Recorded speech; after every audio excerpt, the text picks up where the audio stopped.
welcome in this place, Lord. Oh, most honored guest. It is you that we come to fellowship with, Lord. To come and petition before you, Lord. To come and humble ourselves. Oh, we bow before your throne this morning. Oh, what a great God you are, Lord.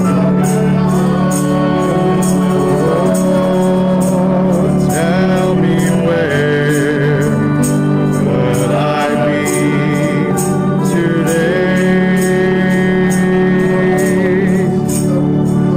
if it wasn't for the mercies of the good Lord. Tell me where would I be today if he had not died on Calvary, if he had not died to set my soul free, where would I have been today? Oh, where would I have been today? Thank you, Lord. Thank you, Lord. How great you are, Lord.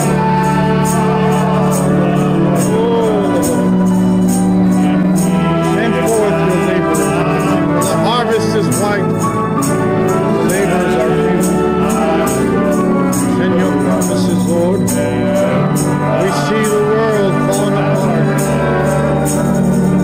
Oh, the anchor holds. Your light shines upon us. Lead us and guide us unto this promise. Oh, let us not be ashamed. Let us not be distracted to the left or the right, but follow you, Lord, down this straight and narrow path. Oh, thank you, Lord.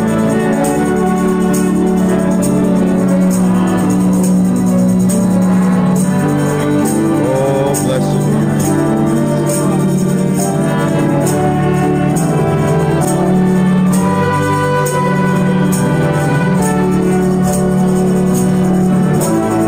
Thank you, Lord. Praise your name, Lord. Oh, we are here to worship you this morning. We are here to lift you up upon our voices, to magnify your name, Lord. That is what you've done for our souls, Lord. Oh, your shed blood wash away my sins, Lord. That I can come before your throne, boldly before your throne of grace, Lord. Oh, Lord. Thank you.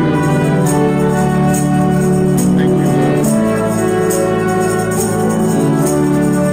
How blessed be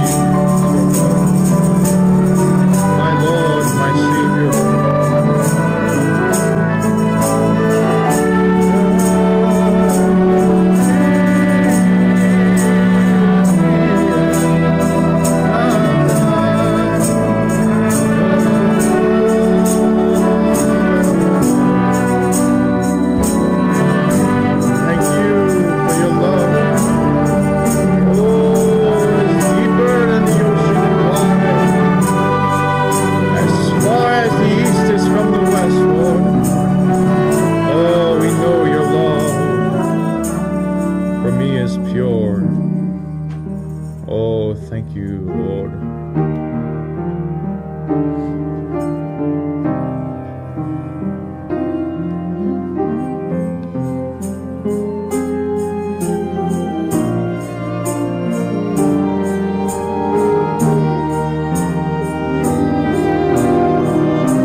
your kingdom and worship you forever and ever. Singing holy, holy, holy, Lord God Almighty, who was and is to come. Our great God in heaven and earth. The very Creator is here. Blessed be your name this morning. How great thou art, Lord. Glory to God. Oh,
கர்த்தர் உங்களை ஆசீர்வதிப்பாராக. உங்களுக்கு மிக்க நன்றி. நண்பர்களே, காலை வணக்கம். வார்த்தையை பிரசங்கிப்பதன் மூலமாயும் வியாதியஸ்தர்களுக்காக ஜெபிப்பதன் மூலமாகவும் கர்த்தருக்கு சேவை செய்ய இக்காலையில் இந்த கூடாரத்தில் இங்கு வந்துள்ளது ஒரு பெரிய ஸ்லாக்கியம். இந்த நாளுக்காக நான் நன்றியுள்ளவனாய் இருக்கிறேன். நான் உள்ளே வந்தபோது நான் வியப்புற்றேன். ஒருவர் என்னிடமாய் நடந்து வந்து இப்படி சொன்னார், சுகமடைந்து தகுதியற்ற குஷ்டரோகியை போன்று நான் இருக்க விரும்பவில்லை என்றார். அப்படி சொன்னது சகோதரர் ரைட்.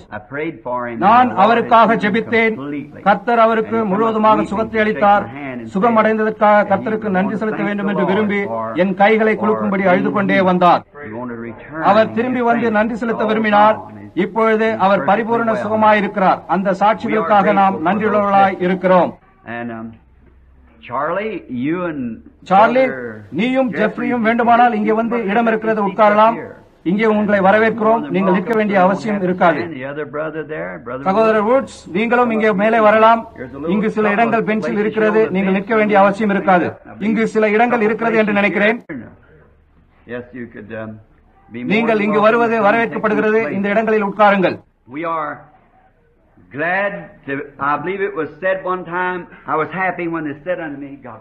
நான் நினைக்கிறேன் ஒரு நேரத்தில் இந்த விதமாக சொல்லப்பட்டிருந்தது, நம்முடைய கர்த்தருடைய வீட்டுக்கு போவோம் வாருங்கள் என்று என்னிடம் சொன்னபோது நான் மிகவும் சந்தோஷப்பட்டேன். கர்த்தருடைய வீட்டுக்கு போவது என்பது ஒரு கிறிஸ்துவனுக்குள்ள ஸ்லாக்கியமும் சந்தோஷமாயிருக்கிறது. இக்காலையில் சுற்று வளைத்து பார்த்து என்னுடைய அநேக நண்பர்களை பார்க்கிறதுனால் இது நிமித்தமாக நான் மிகவும் உற்சாகம் அடைந்துள்ளேன். ஒகையோவில் இருந்து இங்கு வந்துள்ள சகோதரி டாக்ஸ் அவர்களை காணுவதில் நான் மிகவும் மகிழ்ச்சி அடைகிறேன். சகோதரி ஆம்ஸ்டாங் அவர்களையும் பின்னாக இருக்க காண்கிறேன். அவர்களும் ஒகையோவில் இருந்து வந்துள்ளனர். கர்த்தர் உங்கள் இருவரையும் ஆசீர்வதிப்பாராக. நான் இப்படி சுற்றி பார்த்தால் இங்கு அநேகர் இருக்கிறார்கள். அவர்களின் பெயரையெல்லாம் இப்பொழுது கூறுவது கடினமாயிருக்கும். சகோதரி ஹூவர் இன்று காலையில் உங்களை இங்கே காண்பது எனக்கு மிகவும் சந்தோஷமாயிருக்கிறது. அவர்கள் கீழே கென்டகியில் இருந்து வருகிறார்கள்.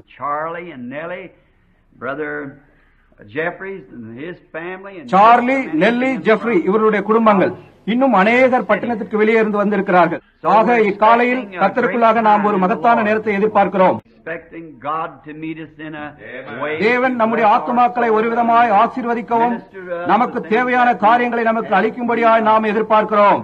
நான் இந்த இடத்தை சுற்றி வளைத்து பார்த்து சுற்றிலுமுள்ள என்னுடைய நண்பர்களை ஒவ்வொருவராய் பேர் சொல்லி அழைக்க ஆரம்பித்தால் நான் இக்காலையின் பெருவாரியான நேரத்தை அதிலே செலவழிக்க வேண்டியிருக்கும்.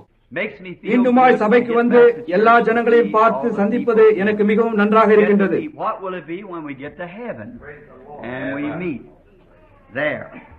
நாம் பரலோகத்தை அடைந்து தேவ சிங்காசனத்தை சுற்றிலும் நம் யாவருக்காகவும் சேர்ந்து உண்டாயிருக்கும் நித்திய ஐக்கியத்திற்காகவும் அந்த நித்தியமாயுள்ள மகா நேரத்திற்காகவும் நாம் சந்திக்கும் போது அது என்னவாயிருக்கும்?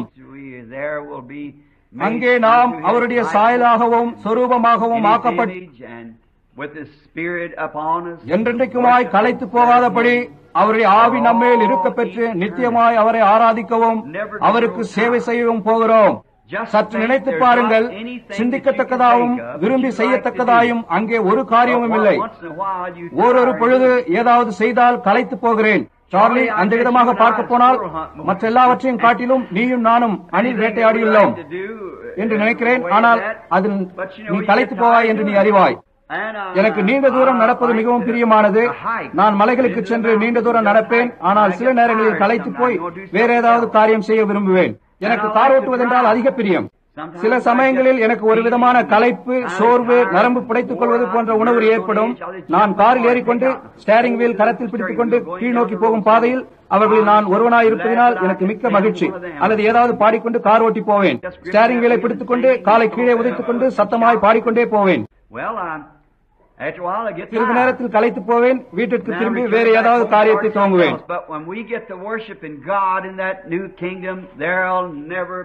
ஆனால் அந்த புதிய ராஜ்யத்தில் நான் ஆராதிக்கும்படியாய் ஒன்று கூடும் போது களைத்து போவதே கிடையாது. தொடர்ந்து நாம் எப்பொழுதும் ஆசீர்வாதமாகவே இருப்போம். ஆனால் அப்பொழுது நாம் மறுரூபமாகி இருப்பது உண்மை. இப்பொழுது இருக்கிறது போன்று நாம் இருக்க போவதில்லை. நாம் வித்தியாசமாயிருப்போம். இந்த நேரத்தில் இருப்பதை காட்டிலும் வித்தியாசமான சிருஷ்டிகளாயிருப்போம். ஆகவே நாம் சந்தோஷமாயிருக்கிறோம். நான் யோசித்துக் கொண்டிருந்தேன், இதற்கு முன்பு நான் இதை கூறியுள்ளனோ இல்லையோ என்று தெரியவில்லை. சகோதரர் சார்லியுடன் சமீபத்தில் நான் கெண்டகிக்கு போயிருந்தேன். அவன் சகோதரர் பிரணாம் 1000 வருஷ அரசாட்சியில் நீ நானும் அணில் வேட்டை ஆடுவோம் என்று நினைக்கிறாயா என்று சொன்னான். நான் அப்படி நினைக்கவில்லை சார்லி என்று சொன்னேன். அவன் சரி, நாம் அதை அவ்வளவாய் விரும்பினோம். நாம் 1000 வருஷ அரசாட்சியில் போனால் நாம் அதை செய்வோம் என்று நீ நினைக்கிறாயா என்று சொன்னான். இல்லை, 1000 வருஷ அரசாட்சியில் அங்கே ஒன்றும் கொல்லப்படக்கூடாது என்று சொன்னேன். அவன் நாம் அதை விரும்பினோம் என்றான். சார்லி, ஒரு காலத்தில் பன்றியாய் இருந்தாய், இப்பொழுது ஒரு மேலான ஜீவனாய் உயர்த்தப்பட்டாய், ஒரு மானிடனாய் ஆக்கப்பட்டாய் என்று உன்னை நம்ப வைத்ததாக வைத்துக்கொள். மீண்டும் அந்நிலைக்கு திரும்பி பன்றியின் சந்தோஷங்களை அனுபவிக்க விரும்புவாயா என்று சொன்னேன். அவன் விரும்ப மாட்டேன் என்றான்.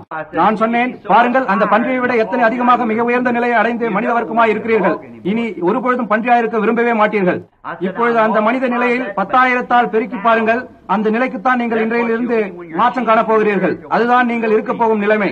அங்கிருந்து நீங்கள் மீண்டும் மனிதராய் வர ஒருபோதும் விரும்ப மாட்டீர்கள் என்று சொன்னேன். அது உண்மை. அது ஏதோ வித்தியாசமான காரியமாயிருக்கும். அதை குறித்தான இந்த எண்ணங்களுக்கே நான் மிக்க மகிழ்ச்சியாயிருக்கிறேன். ஒரு நாளில் நாம் உயர்ந்த நிலைக்கு ஏறிப்போவோம் என்பதை அறிந்திருக்கிறோம்.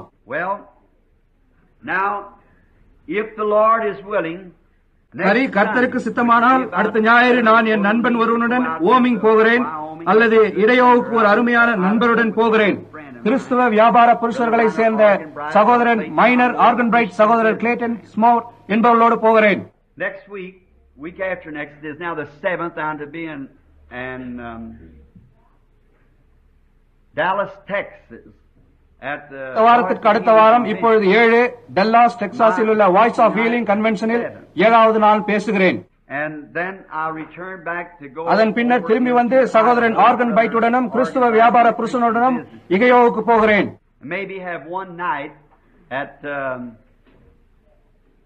போவதற்கு முன்பாக ஒரு கால் மினோபாலிஸில் ஒரு இரவு பேசலாம். அதன் பின்பு ஒரு கிறிஸ்துவ வியாபார புருஷர் காலை ஆகார கூட்டம்.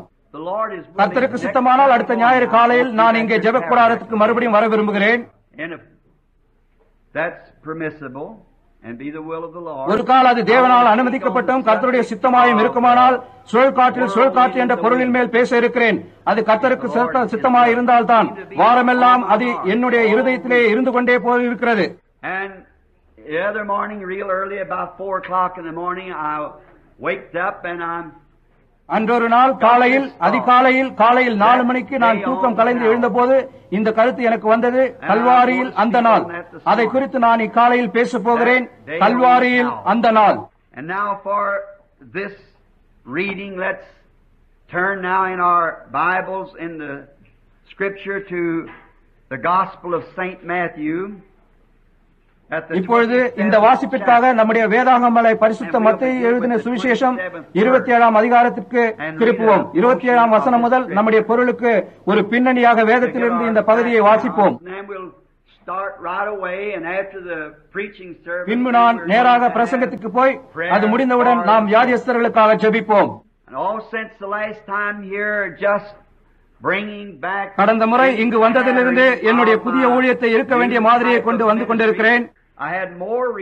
வெகு நாட்களுக்கு பிறகு மற்ற கூட்டங்களை காட்டிலும் கடந்த கூட்டத்திலிருந்து சாட்சிகள் அதிக அளவில் வந்து கொண்டிருக்கின்றன. அதை குறித்து ஏதோ காரியம் இருக்கின்றது. அதாவது எவ்வளவுதான் இயற்கைக்கு மேம்பட்டதாய் காணப்பட்டாலும் நீங்கள் அந்த நபரை நீங்கள் சந்திக்கத்தான் வேண்டும். ஆனால் பாருங்கள், சுகமாக்குதல் என்பது ஒரு தனிப்பட்ட மனிதனின் விசுவாசத்தை சார்ந்துள்ளது. இப்பொழுது ஒரு தனிப்பட்ட மனிதனுக்கு விசுவாசம் இருந்து பரிசுத்த ஆவியானவர் சபையாரின் மீது அசைவாடி இன்னின காரியம் சம்பவிக்கும் என்று சொல்வதை போன்று காணும் போது, அதாவது உன் பெயர் இன்னினது, நீ இன்னின இடத்திலிருந்து வருகிறாய், இன்னின காரியத்தை நீ செய்திருக்கிறாய், இது இன்னின விதமாக இருக்கும் என்பதை போன்று சொல்ல கேட்டு பாருங்கள், எல்லாம் சொல்லப்பட்ட விதமாக சம்பவித்தது.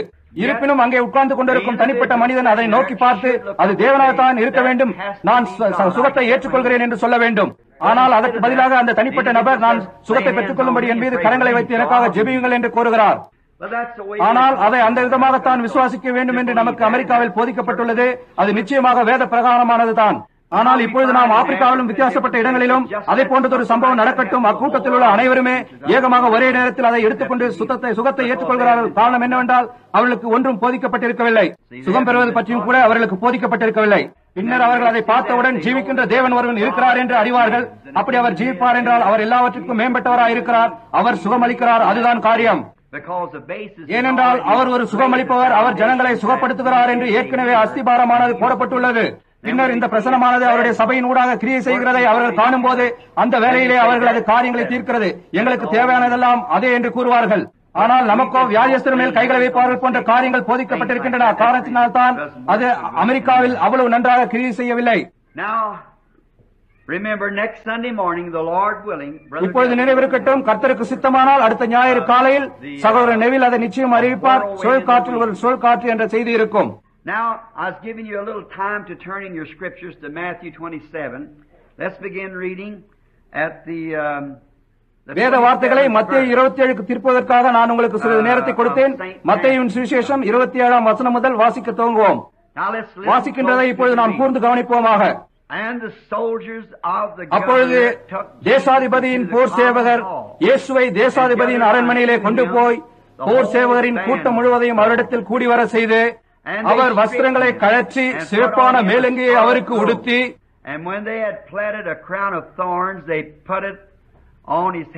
முள்ளுகளால் ஒரு முடியை பின்னி அவர் சிரசின் மேல் வைத்து அவர் வலது கையில் ஒரு கோலை கொடுத்து அவர் முன்பாக முழங்காற்படியிட்டு, யூதருடைய ராஜாவே வாழ்க என்று அவரை பிரயாசம் பண்ணி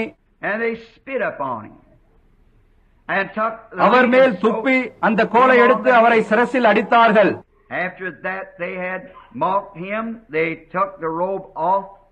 அவரை பரியாசம் பண்ணின பின்பு அவருக்கு உடுத்தின மேலங்கியை கழற்றி அவருடைய வஸ்திரங்களை அவருக்கு உடுத்தி அவரை சிலுவையில் அறையும்படி கொண்டு போனார்கள்.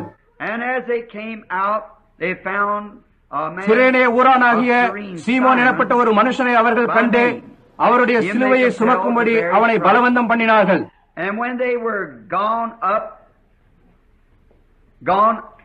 Unto a place called Golgotha. கபாலஸ்தலம் என்று அர்த்தம் கொள்ளும் கொல்கொதா என்னும் இடத்துக்கு அவர்கள் வந்தபோது they gave him vinegar to drink mingled with gall. கசப்பு கலந்த காடியை அவருக்கு குடிக்க கொடுத்தார்கள். அவர் அதை ருசி பார்த்து குடிக்க மனதில்லாதிருந்தார். And they crucified him and parted his. அவரை சிலுவையில் அறைந்த பின்பு அவர்கள் சீட்டு போட்டு அவருடைய வஸ்திரங்களை பங்கிட்டுக் கொண்டார்கள். என் வஸ்திரங்களை தங்களுக்குள்ளே பங்கிட்டு என் உடையின் பேரில் சீட்டு போட்டார்கள் என்று தீர்க்கதரிசியால் உரைக்கப்பட்டது நிறைவேறும்படி இப்படி நடந்தது. அவர்கள் அங்கே உட்கார்ந்து அவரை காவல் காத்துக் கொண்டிருந்தார்கள். அன்றியும் அவர் அடைந்த ஆக்கினையின் முகாந்திரத்தை காண்பிக்கும் பொருட்டு இவன் யூதருடைய ராஜாவாகிய இயேசு என்று எழுதி அவர் சிரசுக்கு மேலாக வைத்தார்கள்.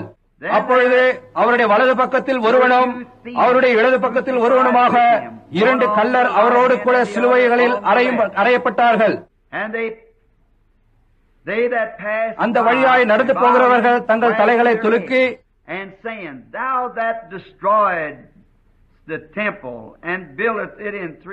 தேவாலயத்தை இடித்து 3 நாளைக்குள்ளே கட்டுகிறவனே, உன்னை நீயே ரட்சித்துக்கொள், நீ தேவனுடைய குமாரனானால் சிலுவையிலிருந்து இறங்கி வா என்று அவரை தூஷித்தார்கள். அப்படியே பிரதான ஆசாரியரும் வேதபாரகரும் மூப்பரும் பரியாசம் பண்ணி மற்றவர்களை ரட்சித்தான், தன்னைத்தான் ரட்சித்துக் கொள்ள திராணி இல்லை.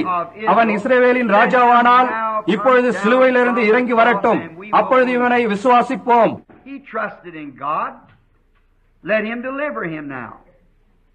தன்னை தேவனுடைய குமாரன் என்று சொல்லி தேவன் மேல் நம்பிக்கையாய் இருந்தானே, அவர் இவன் மேல் பிரியமாயிருந்தால் இப்பொழுது இவனை ரட்சிக்கட்டும் என்றார்கள். அவரோடு கூட சிலுவையில் அறையப்பட்ட கல்லரும் அந்தப்படியே அவரை நிந்தித்தார்கள். 6ஆம் மணி நேரம் முதல் 9ஆம் மணி நேரம் வரைக்கும் பூமி எங்கும் அந்தகாரம் உண்டாயிற்று. 9ஆம் மணி நேரத்தில் இயேசு ஏலி ஏலி லாமா சபக்தானி என்று மிகுந்த சத்தமிட்டு கூப்பிட்டார். அதற்கு என் தேவனே என் தேவனே ஏன் என்னை கைவிட்டீர் என்று அர்த்தமாம். அங்கே நின்றவர்களில் சிலர் அதை கேட்ட பொழுது இவன் எலியாவை கூப்பிடுகிறான் என்றார்கள். உடனே அவர்களில் ஒருவன் ஓடி கடற்காலான எடுத்து காடியில் தோய்த்து அதை ஒரு கோலில் மாட்டி அவருக்கு குடிக்க கொடுத்தான். மற்றவர்களோ ஒரு எலியா இவனை ரட்சிக்க வருவானோ பார்ப்போம் என்றார்கள். இயேசு மறுபடியும் மகா சத்தமாய் கூப்பிட்டு ஆவியை விட்டார். அப்பொழுது தேவாலயத்தின் திரைச்சீலை மேல் தொடங்கி கீழ் வரைக்கும் 2ஆக கிழிந்தது. பூமியும் அதிர்ந்தது, கண்மலைகளும் பிளந்தது. The graves were open. கல்லறைகளும் திறந்தது. நித்திரை அடைந்திருந்த அநேக பரிசுத்தவான்களுடைய சரீரங்களும் எழுந்திருந்தது. அவர் உயிர்த்தெழுந்த பின்பு இவர்கள் கல்லறைகளை விட்டு புறப்பட்டு பரிசுத்த நகரத்தில் பிரவேசித்து அநேகருக்கு காணப்பட்டார்கள். Now when the centurion and they that were with him watching Jesus saw the earthquake, நூற்றுக்கு அதிபதியும் அவனோடு கூட இயேசுவை காவல் காத்திருந்தவர்களும் பூமி அதிர்ச்சியையும் சம்பவித்த காரியங்களையும் கண்டு மிகவும் பயந்து மெய்யாகவே இவர் தேவனுடைய குமாரன் என்றார்கள். Let us bow our heads just a moment for prayer. ஜெபத்திற்காக சிறிது நேரம் நாம் நம்முடைய தலைகளை வணங்குவோம். Lord, we know that thou art God. கர்த்தாவே, நீர் தேவன் என்று நாங்கள் அறிவோம். And after reading this sacred and holy word, we can still see இந்த புனிதமான பரிசுத்த வார்த்தைகளை வாசித்த பின்பு உம்முடைய குணாதிசயம் மாறவில்லை என்பதை அவர்களால் இன்னமும் காண முடிகின்றது. நீர் எப்பொழுதும் தேவனாயிருக்கிறீர். And it seemed like that Jesus was not going to have பார்க்க போனால் இயேசுவானவருக்கு எந்தவித உதவியுமே கிடைக்காது போன்றுள்ளது. அவர் கொடுமையான கரங்களால் கொண்டு போகப்பட்டு துண்டன் துண்டங்களாக்கப்பட்டு துப்பப்பட்டு பரியாசம் செய்யப்பட்டு ரத்தம் கசிந்தவராய் சிலுவையின் மீது மரித்துக் கொண்டிருந்தார். அங்கே அவருக்கு எவ்வித உதவியும் கிடைக்காமல் என் தேவனே என் தேவனே என்னை ஏன் கைவிட்டீர் என்று தனக்குத்தானே சத்தமிடும் அளவுக்கு வந்துவிட்டது போல் காணப்படுகின்றது.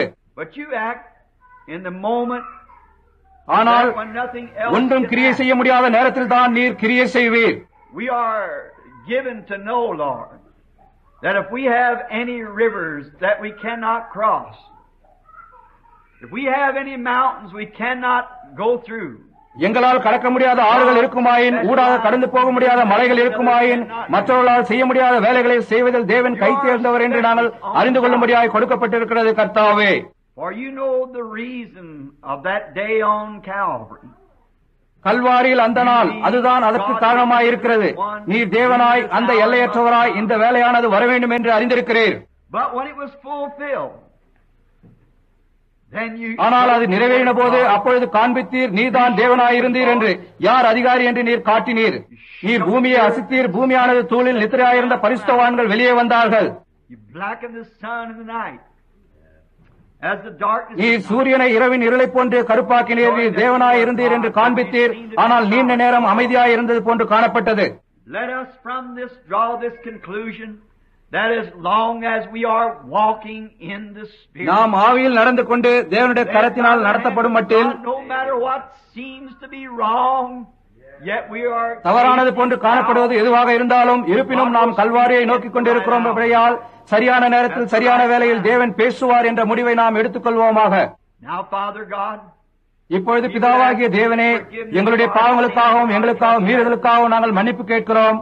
we would ask for your Spirit to lead us. எங்களை நடத்தும்படியாக நாங்கள் உம்முடைய ஆவியை கேட்போம். புறாவானது ஆட்டுக்குட்டியை நடத்திக் கொண்டு போனது போன்று எங்களை நடத்தும் கர்த்தாவே. Let us be obedient to whatever எல்லா காரியங்களையும் நன்மைக்கு ஏதுவாய் நடத்துவார் என்பதை நாங்கள் அறிந்திருக்கிறபடியால் என்ன சம்பவித்தாலும் நாங்கள் கீழ்ப்படிந்திருக்கும்படியாய் செய்வீராக. எல்லாம் சரியாக ஆகிவிடும் என்று அறிந்துள்ளோம். இந்த ஆராதனையில் இன்று நீர் எங்களோடு இரும்.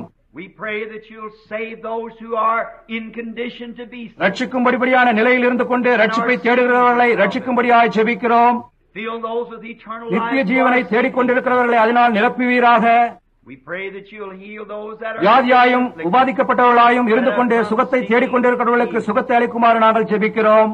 And we'll praise thee for அதற்காக நாங்கள் உம்மை ஸ்தோத்திரிக்கிறோம். உம்முடைய குமாரனும் எங்கள் இரட்சகருமான இயேசு கிறிஸ்துவின் நாமத்தினால் நாங்கள் இதை கேட்கிறோம். ஆமென்.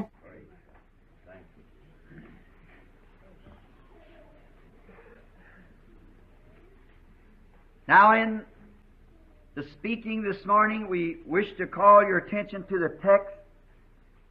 இப்பொழுது இக்காலையில் பேசுவதில் நான் தெரிந்து கொண்ட பொருளாகிய கல்வாரியில் அந்த நாள் என்ற பொருளுக்கு உங்கள் கவனத்தை அழைக்க நாங்கள் விரும்புகிறோம்.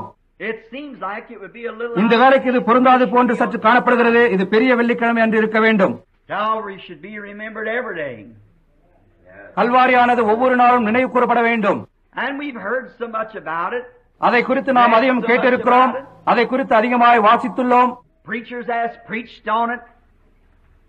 Since the beginning of time, காலங்கள் துவங்கினிலிருந்து பிரசங்கிப்பார்கள். அதை குறித்து பிரசங்கித்துள்ளார்கள்.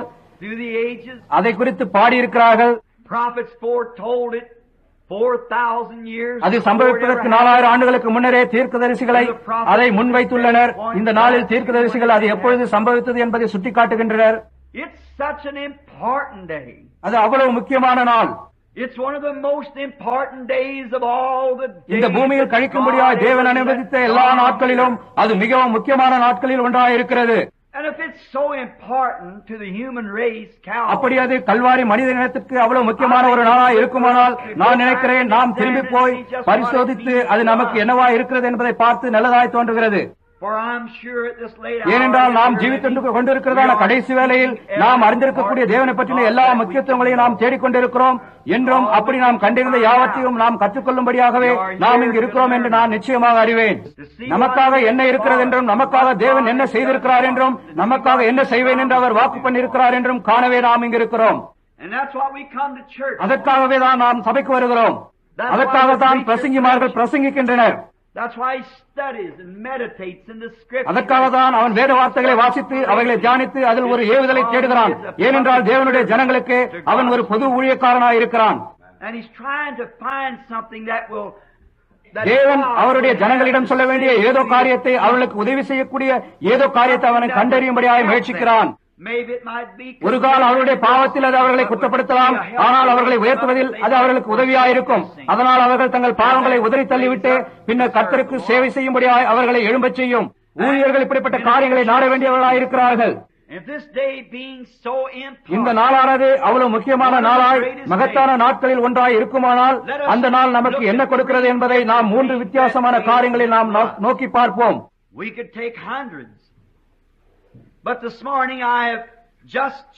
வேண்டுமானால் நூற்றுக்கணக்கான காரியங்களை நாம் எடுக்கலாம். ஆனால் கல்வாரி என்றால் நமக்கு என்ன என்பதை பற்றி இன்று காலையில் நாம் சிறிது நேரம் நோக்கி பார்க்கும்படியாக நான் 3 வித்தியாசமான இன்றியமையாத காரியங்களை நான் தெரிந்து கொண்டுள்ளேன்.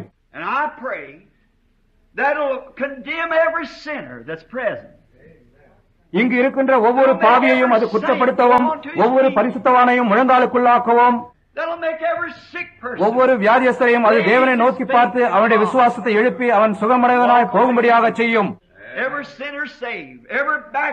ஒவ்வொரு பாவியும் ரட்சிக்கப்படவும் பின்வாங்கி போன ஒவ்வொருவரும் உம்மிடத்தில் திரும்பி வந்து தங்களை குறித்து வெட்கப்படவும் ஒவ்வொரு பரிசுத்தவானும் கலிகூர்ந்து புதிய நம்பிக்கை எடுக்கும்படியாகவும் நான் ஜெபிக்கிறேன். The one great important thing that Calvary means to us and the world is its settlement. நமக்கும் உலகத்துக்கும் கல்வாரி கொடுக்கக்கூடிய ஒரு முக்கியமான காரியம் என்னவென்றால் பாவம் என்ற காரியம் ஒரேடியாக தீர்க்கப்பட்டாயிற்று. Man was found guilty of sin. And sin was a penalty that மனிதன் பாவத்தினால் குற்றவாளியாக காணப்பட்டான். ஒரு மனிதனாலும் செலுத்த முடியாத அபராதம் பாவத்தின் பேரில் இருந்தது. The penalty was so great until there wasn't anyone. அபராதமானது ஒருவனும் செலுத்த முடியாதபடியாக அவ்வளவு மகத்தானதாக இருந்தது. I truly believe that God தேவன் அதை அந்த விதமாக நியமித்தார் என்று நான் உண்மையாக விசுவாசிக்கிறேன். அதாவது அபராதத்தை அவ்வளவு மகத்தானதாக்கி ஒருவனும் அதை செலுத்தக்கூடாதபடிக்கு அவர் அதை தம்மால் தாமே செய்யும்படியாயிருந்தார். இப்பொழுது பாவத்தின் அபராதம் மரணமாயிருக்கிறது. நாம் யாவரும் பாவத்திலே பிறந்து அக்கிரமத்திலே உருவாக்கப்பட்டு பொய்களை பேசுகிறவர்களாய் உலகத்திற்கு வந்தோம். ஆகையினால் நம்மில் ஒருவனும் தகுதியானவர்கள் இல்லை. இந்த உலகத்தில் தகுதி வாய்ந்த ஒருவனையும் அவர்களால் கண்டுபிடிக்க முடியவில்லை. பாவமானது உலகத்தில் துவங்கவில்லை, பாவம் பரலோகத்தில் துவங்கினது. Lucifer, the devil, was a condemned creature. பிசாசாகிய லூசிபர் உலகத்தில் தள்ளப்படுவதற்கு முன்பே அவனுடைய கீழ்ப்படிமையாவின் நிமித்தமாக குற்றவாளியாக தீர்க்கப்பட்ட ஒரு சிருஷ்டியாயிருந்தான்.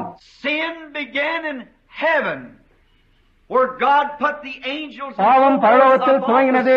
மனிதனை அவர் வைத்து அடிப்படையின் கீழ் தேவன் அங்கே தேவதூதர் முதலானவர்களை வைத்தார். Knowledge, the tree of knowledge, the tree of life, and the tree of knowledge, where man could take his choice. ஞான விருட்சம் ஜீவ விருட்சமும் ஆன விருட்சங்களை மனிதன் அவருடைய விரும்பத்தக்கதை தெரிந்து கொள்ளலாம். When Lucifer was given the preeminence to make his choice, he wanted something better. தெரிந்து கொள்வதற்கான முதன்மை ஸ்தானம் லூசிபருக்கு கொடுக்கப்பட்ட போது தேவனிடம் இருந்ததை காட்டிலும் மேலான காரியத்தை அவன் விரும்பினான். அதுதான் தொல்லையை துவக்கினது. There was a requirement for sin. The requirement was death. பாவத்துக்கு ஒரு தேவை இருந்தது. அந்த தேவை மரணமே. மரணம்தான் அதன் அபராதம்.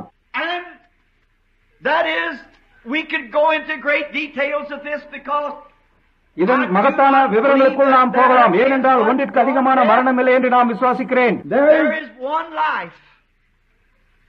Now I believe a man that has ஜீவன் என்று ஒன்றே ஒன்றுதான் உண்டு. நித்திய ஜீவனுடைய மனிதன் மரிப்பதில்லை என்று நான் விசுவாசிக்கிறேன். Now I believe there is a complete annihilation. பாவம் செய்கின்ற ஆத்மா உருவெல்லாம் அழிந்து போகும் என்று நான் நம்புகிறேன். For the Bible said, the soul that sinneth, it shall surely die. பாவம் செய்கிற ஆத்மா சாகும் என்று வேதம் கூறுகின்றது. மனிதன் அல்ல, பாவம் செய்கிற ஆத்மா ஆகும். So Satan must surely die. முற்றிலுமாக அழிக்கப்பட வேண்டியதற்காக சாத்தான் நிச்சயமாக மரிக்கத்தான் வேண்டும். I disagree with the universalists. சாத்தான் ரட்சிக்கப்படுவான் என்று கூறுகின்ற யுனிவர்சல்காரரும் நான் ஆமோதிப்பதில்லை. He sinned and he அவன் பாவம் செய்தான். அவன் பாவத்திற்கு மூலகர்த்தா. and his soul அவனுடைய ஆத்மா பாவம் செய்தது. அவன் ஒரு ஆவியாய் இருக்கிறான். that spirit shall be totally annihilated. ஒன்றும் மீதமாய் விடப்படாதபடி அந்த ஆவியானது முற்றிலுமாக அழிக்கப்பட்டு போகும். And when sin struck the earth back in the beginning like a sheet of ஆதியிலே பாவமானது ஒரு கருத்த போர்வை போன்று பரலோகத்திலிருந்து கீழே வந்து பூமியில் இறங்கின போது சொல்லப்போனால் அப்படியே செயலற்றதாக்கியது. பூமியில் உள்ள ஒவ்வொரு சிருஷ்டியையும் தேவனுடைய சிருஷ்டிகள் எல்லாவற்றையும் அடிமைத்தனத்திற்கு எரிந்து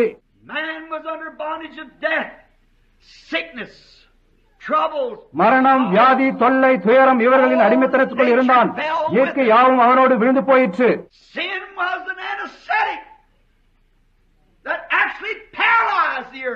பாவம் பூமியை செயலற்றதாக்கின மயக்கமடுத்ததாக இருந்தது. அதன் பின்னர் நாம் நம்பிக்கையற்றவர்களாய் இங்கே வைக்கப்பட்டோம். ஏனென்றால் பூமியின் மேல் உள்ள சர்வ சிருஷ்டியும் இதன் பாதிப்புக்குள்ளானது. பூமியின் மேல் பிறந்த ஒவ்வொருவரும் இதன் பாதிப்புக்குள்ளானார்கள். ஆகவே பாவம் என்பது இல்லாததாய் இருந்த ஒரு ஏதோ இடத்திலிருந்துதான் அது வந்திருக்க வேண்டும். அது பூமியிலிருந்து வந்திருக்க முடியாது. நம்மில் ஒருவரால் இன்னொருவரை மீட்க முடியாது. அது வேறு ஒரு இடத்திலிருந்து வர வேண்டியதாக இருந்தது. ஆகையினால் தேவனிடத்திலிருந்து மனிதன் பிரிக்கப்பட்டான் என்பதை அவன் உணர்ந்து கொண்ட பிறகு அவன் ஒரு நாடோடியாய் அலைந்து திரிபவனானான்.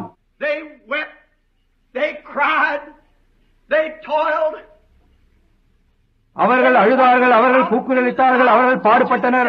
மலைகளின் ஊடாகவும் பாலைவனங்களிலும் அவர்கள் அலைந்து திரிந்து தேவனால் கட்டப்பட்டதும் உண்டாக்கப்பட்டதுமான ஒரு பட்டணத்தை தேடினார்கள். ஏனென்றால் அவனால் மட்டும் தேவனுடைய சமூகத்திற்குள் மீண்டுமாக போக முடிந்தால் அவரோடு கூட அதை பேசி தீர்க்கலாம் என்று அவன் அறிந்திருந்தான். ஆனால் திரும்பி வருவதற்கான வழியே இல்லாமற் போயிற்று. அவன் காணாமற் போனவனானான்.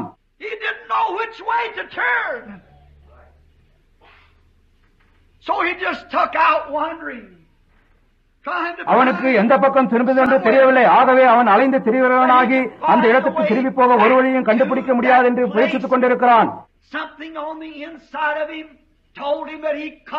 அவனுக்குள்ளாக இருந்து ஏதோ காரியம் தான் ஏதோ ஒரு பரிபூர்ண இடத்திலிருந்து வந்ததாக கூறுகிறது.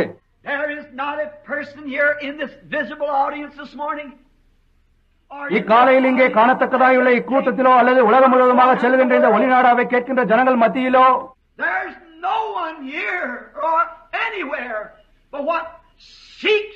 இங்கேயோ அல்லது அந்த இடத்திலோ அந்த பரிபூரணத்தை தேடாத ஒரு மனிதனும் கிடையாது. நீ கொடுத்து தீர்க்க வேண்டிய செலவாணியை கொடுத்து விட்டால் எல்லாம் முடிந்தது என்று சொல்ல கருதுகிறாய். அப்படியே நீ கொடுத்து தீர்ந்த போது உன்னுடைய குடும்பத்தில் யாருக்காவது உடம்பு சுகம் இல்லாமல் போகிறது.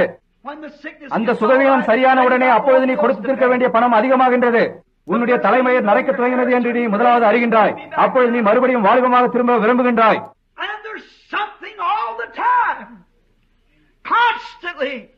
அந்த பாவ அலையின் காரணத்தால் ஏதோ காரியம் எல்லா நேரத்திலும் தொடர்ந்து வந்து கொண்டிருக்கிறது. ஆனால் உன்னுடைய இதயத்தில் நீ அதை வாஞ்சிக்கின்ற காரணத்தால் எங்கோ ஒரு இடத்தில் ஒரு பரிபூரணம் உண்டாயிருக்கிறது என்று அது காட்டுகின்றது. எங்கோ இடத்தில் அங்கே ஒரு காரியம் இருக்கின்றது. அந்த காரணத்தினால் அநேக நேரங்களில் இன்றைக்கு ஒரு பாவியானவன் இன்னமும் அலைந்து திரிகிறவனாயிருக்கிறான். ஒரு அழகான வாலிப பெண்ணானவள் அநேகரால் அறியப்பட்டவளாகும்படிக்கு தன்னுடைய தலைமயிர் கட்டுகளை வெட்டி விடுகிறாள். தன்னை அழகுபடுத்திக் கொள்ளும்படிக்கு முகத்திற்கு வர்ணம் தீட்டிக் கொள்கிறாள். அவளுடைய உடற்கட்டை காட்டும்படியான ஆடைகளை உடுத்திக் கொள்கிறாள். ஏனென்றால் உங்களால் காணக்கூடிய ஒரே காரியம் அதுதான். ஏதோ ஒரு காரியம் அவளிடமாய் திரும்பி வரும்படியாய் முயற்சிப்பதாகும். அப்பொழுதுதான் மற்ற ஆண்கள் அவளை பார்த்து விசிலடிக்கவும், அவளை பார்த்து கையசைக்கவும், அவளோடு சரசமாடவும் வைக்க முடியும். வாலிப மனிதர்களும் பெண்களிடத்தில் அதே காரியத்தை செய்வார்கள். அவளுக்கு தன்னை வசீகரமாக்கக்கூடிய முயற்சிப்பது. அயல் வீட்டான் ஒரு வீட்டை கட்டி அதை ஒரு விதமாக காணும்படி செய்வான். ஏனென்றால் அது அயல் வீட்டுக்காரனுடைய வீட்டை காட்டிலும் மேலானதாக காணப்படட்டும். எல்லா நேரத்திலும் அப்படித்தான் இருக்கிறது. நாம் ஏதோ காரியத்தை தேடிக்கொண்டிருக்கிறோம். ஏதோ காரியம் அதை காட்டிலும் மேலாகவே போய்கொண்டிருக்கிறது. தன்னை காட்டிலும் புகழ் வாழ்ந்த இன்னொரு வாலிப ஸ்திரியை இந்த வாலிப ஸ்திரியை கண்டுபிடிப்பாள். அயலான் தன் வீட்டை காட்டிலும் மேலானதாக உள்ள இன்னொரு வீட்டை கண்டுபிடிப்பான். ஒரு விதமாக உடுத்தி தன்னை காட்டிலும் மேலாய் காணப்படுகின்ற இன்னொரு ஸ்திரியை இவள் கண்டுபிடிப்பாள்.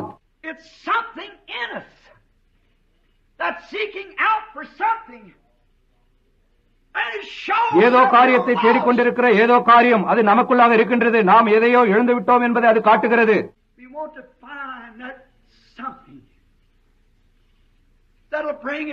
அங்கே உள்ளே இருக்கின்ற அந்த பசியின் மையத்தை நிரப்பக்கூடிய அந்த திருப்தியை கொண்டு வரக்கூடியதான அந்த ஏதோ காரியத்தை நான் கண்டுபிடிக்க விரும்புகிறோம்.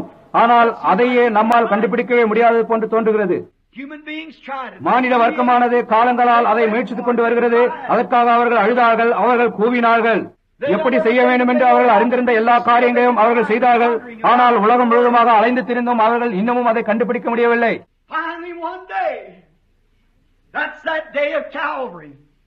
முடிவாக ஒரு நாள், அதுதான் கல்வாரியில் அந்த நாள், மகிமையிலிருந்து ஒருவர் கீழே இறங்கி வந்தார். இயேசு கிறிஸ்து என்ற பெயருடைய ஒருவர், தேவகுமாரன் மகிமையிலிருந்து வந்து கல்வாரியை உருவாக்கினார். அந்த நாளில் தானே கிரயமானது செலுத்தப்பட்டாயிற்று. பாவம் என்ற காரியம் என்னென்றைக்குமாய் தீர்க்கப்பட்டு நாம் பசிக்கிறதும் தாய்க்கிறதுமான காரியத்திற்கான பாதையானது திறக்கப்பட்டது. அது ஒரு திருப்தியின் ஸ்தலத்தை அது கொண்டு வந்தது. எந்த மனிதனும் கல்வாரியின் அனுபவத்தை இதுவரையில் சகித்து அது இருந்த விதமாக அதை கண்டதே இல்லை. அது என்னென்றைக்குமாய் அதே விதமாகத்தான் இருக்கும். அவன் வாஞ்சித்ததும் அல்லது அதிக காலமாய் எதிர்பார்த்ததுமான எல்லா காரியங்களும் அவன் அந்த ஸ்தலத்தை அடைந்தவுடன் சந்திக்கப்படுகின்றன. அது அவ்வளவு முக்கியமான ஒரு நாளும் அவ்வளவு முக்கியமான ஒரு காரியமாய் இருந்தபடியால் அது உலகத்தை அதிரும்படி செய்தது. பாவத்திற்கான கிரியத்தை கல்வாரியில் இயேசுவானவர் மரித்து செலுத்திய போது இதன் முன்பு அசைக்கிறதா அளவுக்கு உலகம் அதிரச் செய்தது. பாவமான இந்த உலகத்திற்கு ஒரு இருட்டடைப்பு உண்டானது. நாளின் மதியத்தில் சூரியன் அஸ்தமித்தது. பயங்கரமான நரம்பு தளர்ச்சி ஏற்பட்டது. கண்மலைகள் அதிர்ந்தது, மலைகள் பெயர்ந்தது, மரித்து போன சரீரங்கள் குழியிலிருந்து வெளிவந்தன. அது என்ன செய்தது? தேவன் கல்வாரியில் மிகவும் இறங்கினார். சாத்தான் என்று அழைக்கப்படுகின்ற மிருகத்தை என்றென்றைக்கும் அவர் காயப்படுத்தினார். அன்றைய தினத்தை காட்டிலும் இப்பொழுது அவன் மிகவும் சீற்றமுடையவனாய் இருக்கிறான். ஏனென்றால் அது மனிதனத்திற்கு ஒளியை கொண்டு வந்தது. காயப்பட்ட மிருகம் மிகவும் சீரும் என்று யாவரும் அறிவார்கள். அவனுடைய முதுகெலும்பு உடைக்கப்பட்டவனாய் சுற்றி ஊர்ந்து செல்கிறான். இப்பொழுது கல்வாரியில் சாத்தான் தகர்த்தெறியப்பட்டான். அப்படித்தான் நடந்தது என்று பூமி அதை நிரூபித்தது. இதுவரையிலும் செலுத்தப்பட்டதான கிரயம் செலுத்தப்பட்டாயிற்று. அதை செலுத்தக்கூடிய ஒரே ஒருவர், அவர் வந்து அதை கல்வாரியில் செய்து முடித்தார். அந்த மகத்தான கிரயமானது அங்கேதான் செலுத்தப்பட்டது. காரியங்களில் அது ஒன்று. தேவன் அதை தீர்மானித்தார். ஒரு மனிதனும் தகுதி வாய்ந்தவனா இல்லை. ஒரு மனிதனாலும் செய்யக்கூடாது இருந்தது, ஒருவனாலும் செய்ய முடியாது.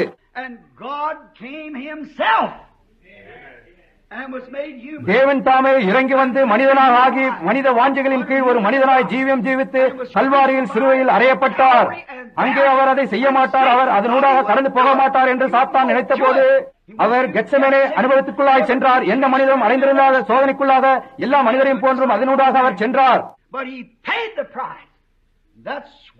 ஆனால் அவர் கிரயத்தை செலுத்தினார். ஒரு அறுவை சிகிச்சைக்கு முன்னர் மயக்கம் கொடுப்பது போன்று. அதுதான் உலகத்தை இருளுக்குள்ளாக்கியது. ஒரு வைத்தியன் ஒரு மனிதனுக்கு மயக்க மருந்து கொடுக்கும் போது அவன் அறுவை சிகிச்சைக்கு முன்னர் முதலாவது அசைவற்றவனாய் கீழே சாய்கிறான். தேவன் சபைக்கு அறுவை சிகிச்சை அளித்த போது உலகத்திற்கு மயக்கம் கொடுத்து செயலற்றதாக்கினார். இயற்கையானது ஒரு கொந்தளிப்புக்குள்ளானது. மனித மாம்சத்தின் தேவன் மரித்துக் கொண்டிருக்கிறார். ஆச்சரியம் ஒன்றுமில்லை. உலகமானது எதிர்பார்த்துக் கொண்டிருந்த வேலையானது அதுதான். இருந்த போதிலும் அவர்களில் அநேகர் அதை அறியாதிருந்தனர். இன்றைய தினத்தை போன்றே அநேகர் இந்த காரியங்களை எதிர்நோக்கி இருக்கின்றனர். இருந்த போதிலும் அவர்களை அடையாளம் கண்டு கொள்கிறதில்லை. வெளியேயும் வழியை அவர்கள் உணராதிருக்கிறார்கள். வெளியேயும் வழியை கண்டுபிடிக்க முயற்சித்துக் கொண்டு அவர்கள் இன்னமும் உலகத்தின் சிற்றின்பங்களையும் காரியங்களையும் தேட முயற்சித்துக் கொண்டிருக்கிறார்கள்.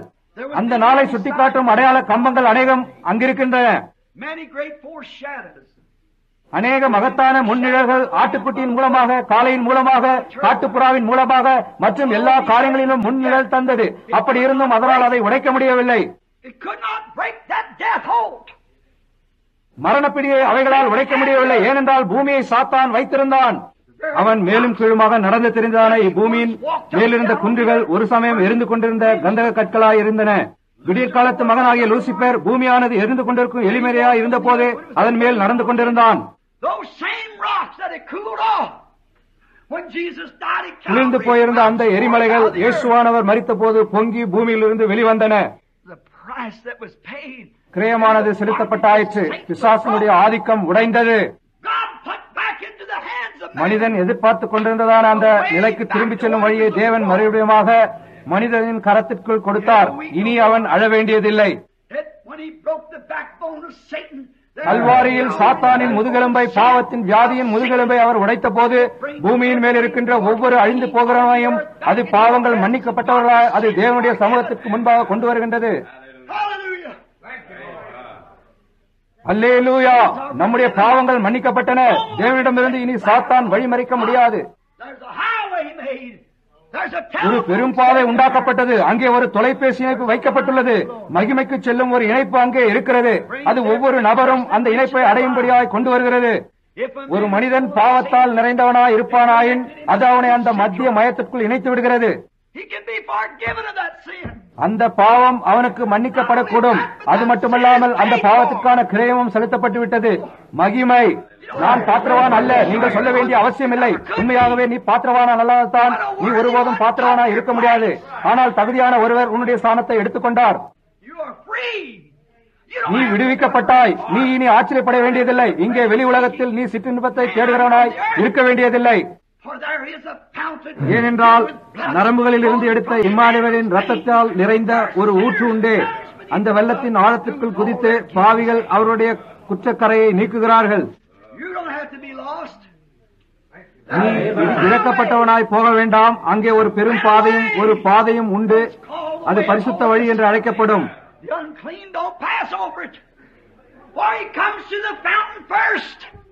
தீட்டுள்ளவன் அதிலே நடந்து வருவதில்லை. ஏனெனில் அவன் முதலாவதாக ஊற்றண்டையில் வருகிறான். அதன் பின்பு அவன் பெரும் பாதையில் நுழைகிறான். அவர் சாத்தானின் வல்லமைகளை முறித்தார். அவர் நரகத்தின் சிறைச்சாலை கதவுகளை திறந்தார். இவ்வுலகத்தில் அடைத்து வைக்கப்பட்டிருக்கும் சிறையில் அடைக்கப்பட்டுள்ள ஒவ்வொரு மனிதனையும், அதாவது அவன் மரிக்கும் போது மரணமானது அவனுக்கு எப்படி இருக்கும் என்ற பயமாகிய சிறையில் அடைக்கப்பட்டிருக்கிறான்.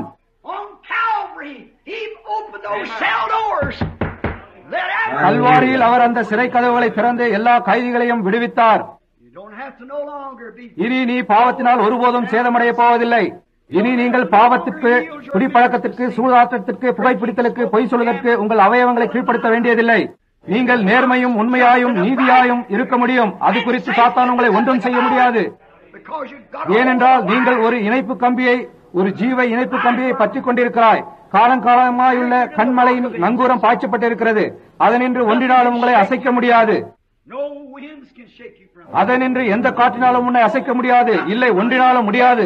கிறிஸ்து இயேசுவுக்குள் இருக்கிறதான அந்த தேவ அன்பினின்று மரணத்தினாலும் கூட நம்மை பிரிக்க முடியாது. கல்வாரி என்றால் அதுதான். அடிமைத்தனத்திற்குள்ளாய் இருந்த மனிதர் விடுவிக்கப்பட்டனர். மரண பயத்திற்குள்ளாக ஒரு காலத்தில் இருந்த மனிதர் இனி மரணத்தை கண்டு அஞ்ச வேண்டியதில்லை.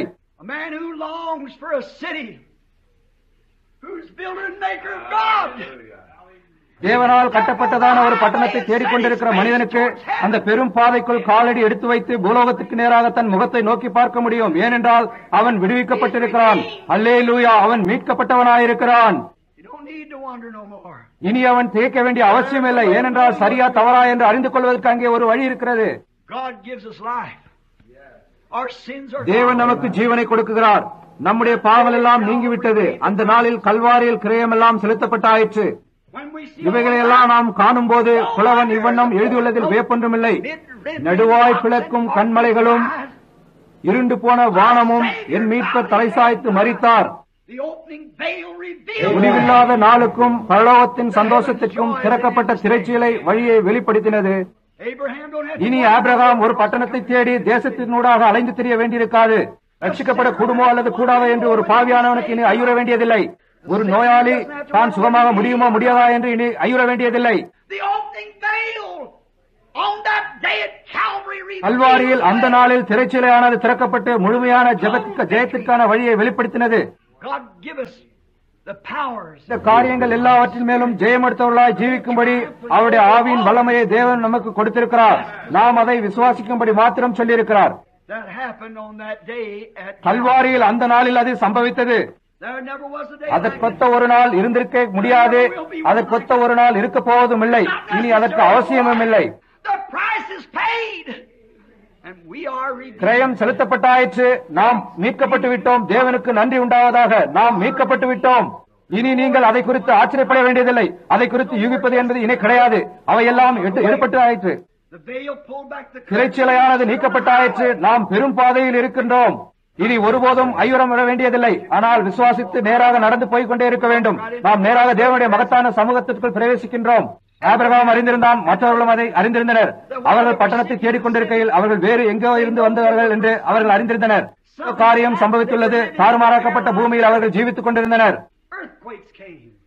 Storms come. பூமி அதிர்ச்சிகள் வந்தன, புயல்கள் வந்தன, யுத்தங்கள், கொலைகளும் வந்தன. The wolf and the lamb fed on one another. Or the ஓனாயும் ஆடும் ஒன்றையொன்று பட்சித்தது, அல்லது ஓனாய் ஆட்டை புசித்தது, சிங்கங்கள் காளைகளை புசித்தது. இவைகளெல்லாம் சரியாய் காணப்படவில்லை. அங்கு ஏதோ காரியம் தவறாக இருக்கின்றது. அங்கேதான் காரியம் தவறாக இருக்கிறது என்று அவர்கள் அறிந்திருந்தனர். man, brother, killed மனிதனோ brother. சகோதரன் சகோதரனை கொண்டு போடுகிறான், தகப்பன் மகனை கொண்டு போடுகிறான், மகன் தகப்பனை கொண்டு போடுகிறான். அங்கே ஏதோ காரியம் தவறாக இருக்கின்றது. அவனுக்கு வயதாகிக் கொண்டே போகிறது. அவன் மரித்துக் கொண்டிருக்கிறான். அவன் வாடி போகிறான். வியாதி அவன் மேல் இருக்கிறது. அவன் அடிமைத்தனத்துக்குள் இருக்கிறான். The trees.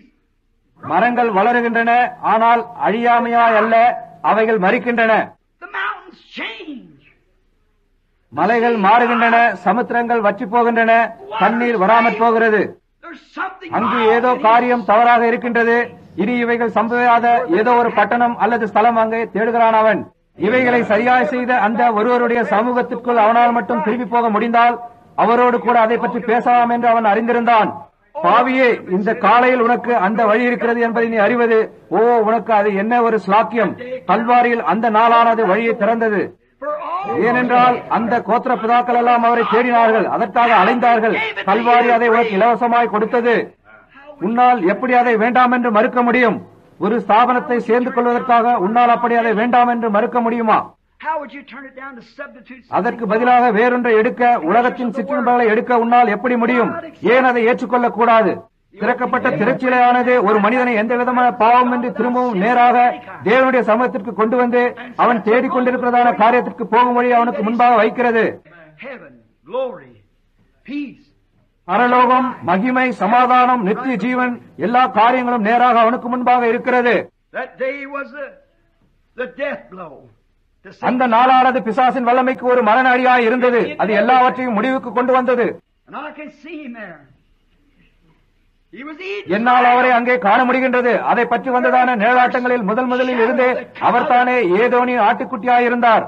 When Abel by faith. ஆபேல் விசுவாசத்தினாலே காயினை காட்டிலும் ஒரு மேன்மையான பலியை செலுத்தினதிலிருந்து அவர் இருக்கிறார். He must have tied a. அவர் திராட்சை கொடி எடுத்து அதனால் அதன் கழுத்தை கட்டி பலியில கற்கள் மட்டும் இழுத்துக் கொண்டு வந்திருப்பார். Took a rock in his hand. தன் கையில் இன்னொரு கல்லை கழுத்தை அறுப்பதற்காக எடுத்துக்கொண்டு அதனுடைய தலையை பின்னாக இருந்து அது மரிக்குமட்டாய் அதனுடைய கழுத்தை அதனால் அடித்து துண்டித்தான். And his wool bathed. அதனுடைய ரோமமெல்லாம் அதனுடைய சொந்த ரத்தத்தால் தோய்ந்திருந்தது. தன்னுடைய ரத்தத்தாலே அது புரண்டது. It was a shadow. But on that day at Calvary. அது ஒரு நிழலாட்டமாய் இருந்தது. ஆனால் கல்வாரியின் அந்த நாளன்று இப்பூமியில் உள்ளதான ஒரு ஆட்டுக்குட்டி அல்ல, ஆனால் அங்கே தன்னுடைய சொந்த ரத்தத்தில் தோய்ந்தவராய் அங்கே மரித்துக் கொண்டிருந்து ஒரு தேவ ஆட்டுக்குட்டியாய் இருந்தது. He was hacked and chopped and beat. அவர் அடிக்கப்பட்டு, கடாவப்பட்டு, துப்பப்பட்டு, கொட்டப்பட்டு, நுண்களினால் குத்தப்பட்டு, காயப்பட்டவராய் இன்னும் எல்லா காரியங்களுக்கும் இவ்வுலகத்தால் அவருக்கு செய்யப்பட்டது. அவருடைய மூட்டுகளிலிருந்து ரத்தம் சொட்டிக் கொண்டிருந்தது. When Abel's lamb died, it died. ஆபேலின் ஆட்டுக்குட்டி மரித்த போது அது That Abel could not ஆபேல் புரிந்து understand. கொள்ள முடியாத ஒரு பாஷையை பேசினது. அது சத்தமிட்டது. And when God's lamb died that day at Calvary, he spoke. அந்த நாளில் கல்வாரியில் தேவனுடைய ஆட்டுக்குட்டி மரித்த போது ஒருவரும் புரிந்து கொள்ள முடியாத ஒரு பாஷையில் அவர் பேசினார். என் தேவனே, என் தேவனே, ஏன் என்னை கைவிட்டீர்? God's lamb. hacked to pieces. அதுதான் துண்டிக்கப்பட்டதும் அடிக்கப்பட்டதுமான தேவ ஆட்டுக்குட்டி. He was the very lamb that Abel had in mind. ஆபேல் தன் சிந்தையில் கொண்டிருந்த ஆட்டுக்குட்டி அவரேதான். வாக்குத்தத்தம் பண்ணப்பட்ட ஸ்திரீயின் வித்தை அவன் கண்டபோது அது அவரேதான். He was the lamb. மனுஷரின் கைகளால் பெயர்க்கப்படாத கல்லை தானியேல் கண்டானே, அந்த ஆட்டுக்குட்டி அவரேதான். He was the wheel. சக்கரத்தின் மத்தியில் சக்கரம் இருக்க தீர்க்கதரிசி கண்டானே, அதே அவரேதான். அவர்கள் எல்லாரும் முன்னதாக கண்ட யாவும் அந்த நாளில் சந்திக்கப்பட்டது. கல்வாரியில் அந்த நாளில் சந்திக்கப்பட்டது. That brought the great thing in. அந்த மகத்தான காரியத்தை அது உள்ளே கொண்டு வந்தது. அது சாத்தானின் முதுகை முறித்தது. முதலாவதாக அந்த நாள் நமக்கு என்னத்தை குறிக்கின்றது என்பதை நாம் கண்டறிய வேண்டும். Second week. இரண்டாவதாக அந்த நாளன்று நமக்கு என்ன காரியத்தை செய்துள்ளது, அது நமக்கு என்ன செய்தது என்பதை நாம் கண்டறிய வேண்டும். Now third, let's look at what we are. இப்பொழுது மூன்றாவதாக நாம் அந்த நாளுக்காக என்ன செய்ய வேண்டியதாய் உள்ளது என்பதை, நாம் என்ன செய்ய வேண்டியதாய் உள்ளது என்பதை நாம் பார்ப்போம். First, we should look at முதலாவதாக நாம் அது என்னவென்று ஆராய்வோம். ஏனென்றால் அது ஒரு மகத்தான நாள், எல்லா நாட்களை காட்டிலும் மிகப்பெரிய நாளாய் இருக்கிறது. sin price was settled. பாவத்தின் கிரயம் செலுத்தி தீர்ந்தாயிற்று. சாத்தானுடைய வல்லமை முறிக்கப்பட்டு விட்டது. And now we want to நாம் see அதற்கு what we பிரதிபலனாய் should என்ன do. செய்ய வேண்டும் என்பதை இப்பொழுது பார்க்க விரும்புகிறோம். Now in returns, when Jesus died at Calvary, on Calvary that day, He not only paid the price for our sins, அந்த நாளில் கல்வாரியில் இயேசுவானவர் கல்வாரியில் மரித்த போது அவர் பாவத்திற்கான கிரயத்தை செலுத்தியது மட்டுமல்லாமல் அவர் கிரயத்தை செலுத்தி நாம் அவரை பின்பற்றி போகும்படியாக ஒரு வழியையும் உண்டாக்கினார். for we, as the fallen Adams, that's நாம் விழுந்து போன ஆதாம் மீட்கப்பட்டது போன்று, ஆவியினால் நடத்தப்பட்ட ஆதாமை போன்று, முதலாவது ஆதாம் ஆவியினால் நடத்தப்பட்டு எல்லா இயற்கையும் தன்னுடைய ஆளுகைக்குள் கொண்டவனாயிருந்தான். then we, the second Adam, or the man of பின்னர் இரண்டாவது ஆதாம் அல்லது இப்பூமியின் மனிதனானவன் கிறிஸ்துவினால் கல்வாரியில் அந்த நாள் முதற்கொண்டு மீட்டுக் கொண்டபடியால் அவரை பின்பற்றி போக முடியும். இப்பொழுது அவர் கல்வாரியில் மரித்த போது அவர் ஒரு வழியை உண்டு பண்ணினார். He gave up the Spirit. அவர் ஆவியை விட்டார். உனக்குள்ளும் எனக்குள்ளும் ஜீவிக்கும்படிக்கு பரிசுத்த ஆவியானவர் பூமிக்கு அனுப்பப்பட்டார். நாம் அவரை பின்தொடர்ந்து போவது, அதுதான் கல்வாரி நமக்கு தருகிறது. முதலாவதாக அதற்குள்ளாக நோக்கி பாருங்கள். அது நமக்காய் என்ன செய்திருக்கிறது என்று பாருங்கள். அதன் சம்பந்தமாக நாம் என்ன செய்ய வேண்டும் என்பதை கண்டறிய வேண்டும். நீயும் நானும் என்ன செய்தாக வேண்டும். இப்பொழுது நான் அதை பாராட்டுகிறேன், அது மிகவும் அருமையா இருக்கிறது என்று சொல்லலாம். ஆனால் நாம் அதை ஏற்றுக்கொள்ள வேண்டும். அதை ஏற்றுக்கொள்வது என்றால் கிறிஸ்துவாகிய அவருடைய ஆள் தத்துவத்தை நம்முடைய இருதயங்களுக்குள் ஏற்றுக்கொள்ள வேண்டும். அப்பொழுது நாம் பாவத்தினின்று விடுவிக்கப்பட்டிருப்போம். ஆகையினால் இனி பாவ சங்கிலிகள் நம்மிலிருந்து தொங்கிக் கொண்டிருக்க போவதில்லை. God, just like நாம் பாவமே செய்யாதவர்கள் போன்று அந்த பரிபூர்ண பலியானது நம்மை பரிபூர்ணமாக்கியது. ஏனெனில் உங்கள் பிதா சற்குணராய் இருக்கிறது போல நீங்களும் பூரண சற்குணராய் இருக்க கடவீர்கள் என்று சொன்னார். அப்படியானால் அதற்கு மேல் செல்வதற்கு ஒன்றுமில்லை. ஆனால் தேவனுக்கு முன்பாக நாம் பூரணராக்கப்பட்டோம். நாம் அங்கேதான் நம்முடைய ஸ்தானத்தை எழுந்து விடுகிறோம். நாம் கவனிக்கவில்லை என்றால் நாம் என்னவாய் இருந்தோம் என்பதை நாம் நோக்கி பார்க்க முயற்சிக்கிறோம். நாம் என்னவாய் இருந்தோம் என்பதை நீங்கள் நோக்கி பார்க்கும் மட்டில் பலியானது நமக்கு ஒன்றுமில்லதாய் போகின்றது. oh, can't you ஓ சபையே, உன்னால் அதை காண முடியவில்லையா? I would not try. என்னால் அந்த வேலையை முயற்சி செய்ய மாட்டேன் என்றால் முடியாது. உங்களாலும் கூட முடியாது. முயற்சிக்க வேண்டிய அவசியமில்லை. நீ செய்த காரியங்களை நீங்கள் திரும்பி பார்க்கும் மட்டில் துவக்கத்திலிருந்தே எழுந்து போனவனாய் இருக்கிறாய். But don't look to what you've done. ஆனால் நீ செய்தவைகளை நோக்கி பார்க்காமல் அந்த நாள் கல்வாரியில் உனக்காக என்ன செய்தது என்பதை நோக்கி பாருங்கள். அது உன்னுடைய கிரயத்தை செலுத்தியது. அந்த காரியத்தையே முற்றுமாய் தீர்த்து விட்டது. உங்கள் பாவங்கள் சிவேரென்று இருந்தாலும் உறைந்த மழையைப் போல் வெண்மையாகும். அவைகள் இரத்தாம்பர சிவப்பாய் இருந்தாலும் பஞ்சை போலாகும். Then you have no sin. You are perfectly. அப்பொழுது உன்னிடம் பாவம் இருக்காது. நீங்கள் பரிபூர்ணமாய் பாவமற்றவர்களாய் இருக்கிறீர்கள். நீ என்னதான் செய்திருந்தாலும் அல்லது செய்து கொண்டிருக்கும் அதை பற்றி கவலை இல்லை. நீ இன்னமும் பாவமற்றவனாய் இருக்கின்றாய். As long as you've இயேசு கிறிஸ்துவை உங்கள் இரட்சகராக ஏற்றுக்கொண்டிருக்கும் மட்டில் உங்களுடைய பாவங்கள் மன்னிக்கப்பட்டிருக்கிறது. anything's forgiven. மன்னிக்கப்பட்ட எதுவாய் இருந்தாலும் அது நீக்கப்பட்டதும் மறக்கப்பட்டதுமாய் இருக்கிறது. Then what does it do? It gives you after that condition. அதற்கு பின்னர் அது என்ன செய்கின்றது? அந்த நிலைக்கு பிறகு அது உனக்கு அவருடைய ஆவியை கொடுத்து அவரை பின்தொடரும்படியாகவும் அவரை தொடர்ந்து போகிறவர்களுக்கு அவர் செய்தது போன்று செய்யும்படியாகவும் செய்கிறார். He was just one man. அவர் ஒரு மனிதனாக, பரிபூரண மனிதனாக இருந்தார். அவர் தம்முடைய ஜீவனை கொடுத்து உனக்காக அவர் ஒரு எடுத்துக்காட்டாக ஆக்கினார். இப்பொழுது நாம் என்ன செய்ய வேண்டும்? Now the first thing I want to say is Jesus never lived for himself. நான் சொல்ல இருக்கின்ற முதலாவது காரியம் என்னவென்றால், இயேசுவானவர் ஒருபோதும் தனக்காக ஜீவிக்கவில்லை.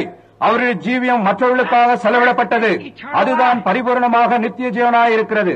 நான் சபைக்கு போகிறேன், நன்மையான காரியங்களை செய்கிறேன் என்று நீங்கள் கூறும்போது அது அருமையானதுதான்.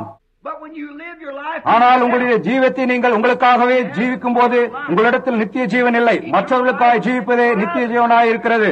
அது தேவ ஆட்டுக்குட்டிக்குள் வந்தபோது அது அதை நிரூபித்தது. அவர் ஜீவித்து நித்திய ஜீவனை உடையவராய் இருந்தார். ஏனென்றால் அவருக்காக அவர் ஜீவிக்கவில்லை, அவர் மற்றவர்களுக்காக ஜீவித்தார். and you receive eternal life. அந்த நாளை நீங்கள் ஏற்றுக்கொள்கிறதன் மூலம் நித்திய ஜீவன் பெற்றுக் கொள்கிறீர்கள். நீங்கள் உங்களுக்காக ஜீவிக்கிறதில்லை, நீங்கள் மற்றவர்களுக்காக ஜீவிப்பதே. மற்றவர்கள் தவறான விதமாய் உங்களை பேச கேட்கும் போது எப்படி உங்களால் பொறுத்துக் கொள்ள முடியும் என்று யாரோ சொன்னார்கள். நீங்கள் உங்களுக்காக ஜீவிக்கிறதில்லை, அந்த மனிதரை மீட்டுக் கொள்ளும்படி நீங்கள் மற்றவர்களுக்காக ஜீவிக்கிறீர்கள். நீங்கள் குமாரராக ஆகிறீர்கள். கோளாறு என்னவென்றால் சபையானது தாங்கள் குமாரர்கள் என்பதை மறந்து போனதுதான். நீங்கள் குமாரர்களாய் இருக்கிறீர்கள். நீங்கள் கிறிஸ்துவின் ஸ்தானத்தை எடுத்துக் கொள்கிறீர்கள். நீங்கள் குமாரர்களாய் இருக்கிறீர்கள். ஆகவே நீங்கள் உங்களுக்காக ஜீவிக்க வேண்டாம், மற்றவர்களுக்காக ஜீவியுங்கள். சரி சகோதரன் பெனாம், என்னால் இந்த சகோதரனுக்காக ஜீவிக்க முடியும், ஏனென்றால் அவன் நிச்சயமாக ஒரு நல்ல மனிதன். அதுவல்ல காரியம். உன்னை வெறுக்கின்ற அந்த மனிதனுக்காக ஜீவியுங்கள். கூடுமானால் உங்களை கொலை செய்யக்கூடியவர்களுக்காக ஜீவியுங்கள். அதைத்தான் அவர்கள் அவருக்காக செய்தார்கள். அவர்கள் அவரை கொலை செய்தார்கள். அவர்களை மீட்டுக் கொள்ளும்படியாக அவர் மரித்தார். அதுதான் நித்திய ஜீவன். அதை நீங்கள் உங்கள் நெஞ்சத்தில் பெற்றிருக்கும் போது அப்பொழுது நீங்கள் பரலோகத்தை நோக்கி இருக்கிறவர்களாக இருக்கிறோம். ஆனால் உன்னுடைய சொந்த காரியங்களை தியாகம் செய்யுங்கள். ஒரு ஆடானது தனது ரோமத்தை கொடுப்பது போன்று அவைகளை கொடுத்து விடுங்கள். நீங்கள் கல்வாரியின் பக்கமாக நோக்கி பாருங்கள். ஒரு ஸ்தலத்திற்குள்ளாய் நீங்கள் போகும்போது இது உங்களுக்கு உதவி செய்கிறது என்று நான் நம்புகிறேன். அங்கேதான் ஜெப கூடாரத்திற்குத்தான் எல்லா ஜனங்களும் போக வேண்டும். நீங்கள் யார் என்றும் நோக்கம் என்னவென்றும் அறிந்து கொள்வதற்காக போக வேண்டும். வாத்தியங்கள் வாசிப்பதற்காக, பாடல்கள் பாடுவதற்காக சபைக்கு போவது சபை அல்ல. சபையானது திருத்திக் கொள்வதற்காக ஒரு ஸ்தலமாக இருக்கிறது. அது நியாய தீர்ப்பானது சபையிலே துவங்குகிறது. நமக்கு நாம் மரித்தவர்களாயும் கிறிஸ்துவுக்கு ஜீவிக்கிறவர்களுமாய் எண்ணிக்கொள்ள வேண்டும். அப்பொழுது அவரை பின்பற்றும்படி அவருடைய சேவைக்காக நம்மை தாமே பலியாய் கொடுக்கும்படியான ஒரு வழியை அவர் உண்டாக்கி தருகிறார். நாம் அவரை பின்பற்றுவோமானால் அவர் ஜீவித்த விதமாய் நாம் ஜீவிப்போம். அது அற்புதமாயிருக்கிறது.